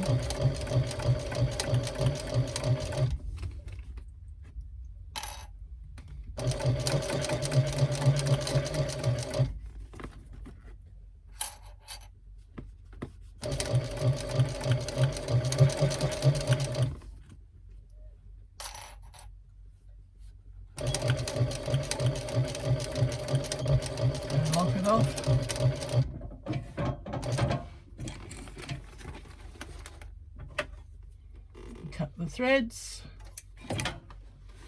and trim flush.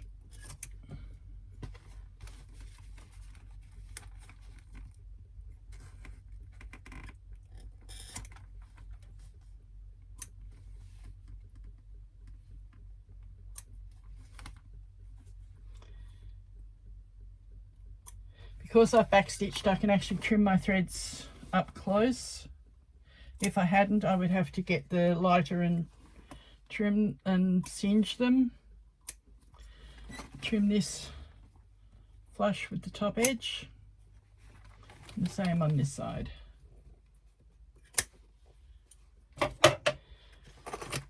Now, I'll swing the camera back to the other angle and I'll come in and show you how I'm trimming it. Alright, what I'm going to do is see how here I wasn't quite as straight with the edge of the binding. So I'm going to come along with the duckbill scissors in the correct orientation so that it's coming from underneath the binding. And just trim it straight with this line of stitching.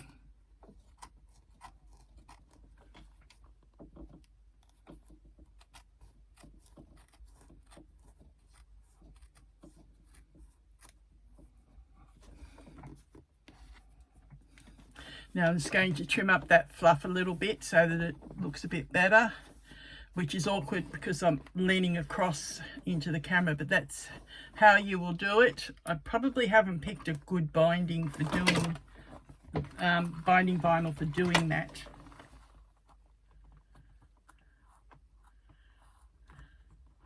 Yeah, I am able to come in underneath with the fluff and get rid of that. And just trim up your binding if you need to. As I said, if you don't wish to do binding, you can edge paint it. But me and edge painting don't mix. Okay, the last little bit that we've got to do is in the pattern as an optional extra, but I do find it does help the bag. You'll have two pieces of a base cover, and you will have a piece of plastic of some sort that is nice and sturdy. Place right sides together of the two cover pieces, and we are going to stitch down the long side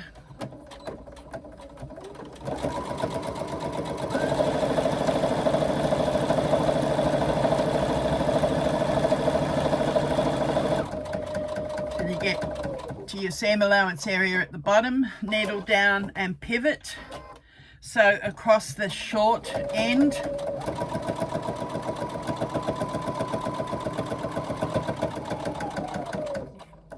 again to within the seam allowance area, needle down, pivot, and back down that long side to the end there.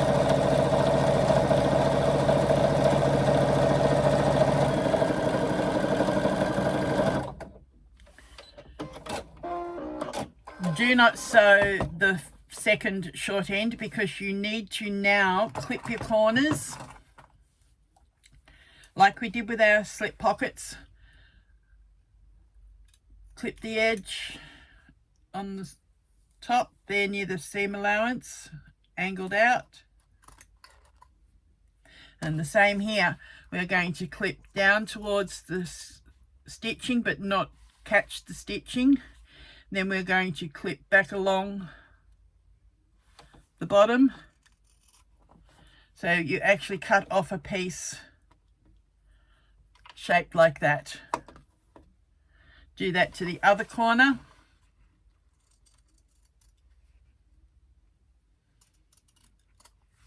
And that's what we have now. We are going to turn this through.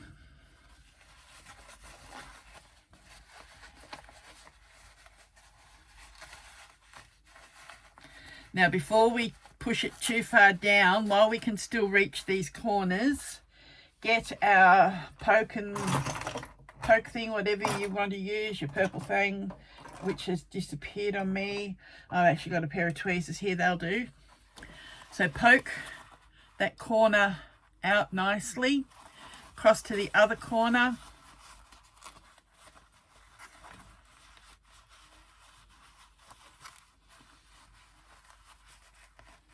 Poke that out nicely.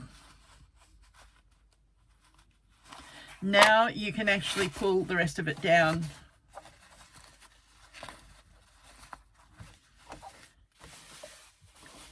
Go to the iron and press it, which I will do, and I'll be back. Then while you're in at the iron, fold in this raw edge and press that down as well. Clip any threads that might be hanging.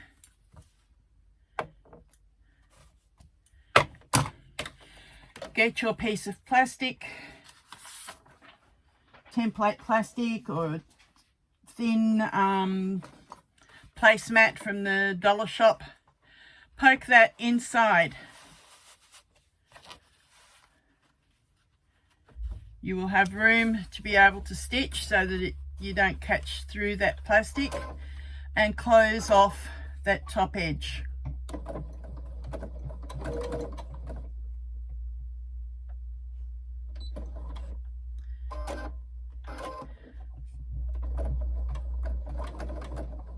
Sometimes when you've got a bit of bulk there, like we have there with the fold, it may not feed properly. Now we're feeding.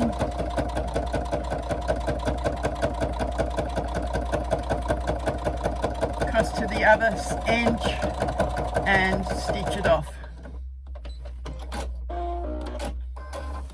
Now we have our base to go on the inside to help form a firmer base area with your bag.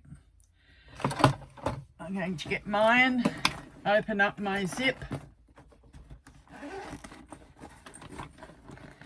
Now what I'm going to do is place this inside my bag and push it all the way down to the bottom. That now gives you a firmer finish inside. Forms the shape of the base on the outside and helps it stand more firmly. And there are my straps finished and hooked on the chains. It's the back of it. That's the front of it. You see the straps with the chains like that. You can adjust those chains as shown in the pattern. You can have them hang loose, you can fold them to each other that way, or around the side and collect them. Don't be afraid to show your makes on our Facebook group, KB Patterns group. I love seeing what everyone makes. Enjoy your JoJo bag. While it's in the launch period, has a discount until the 20th of April. Enjoy.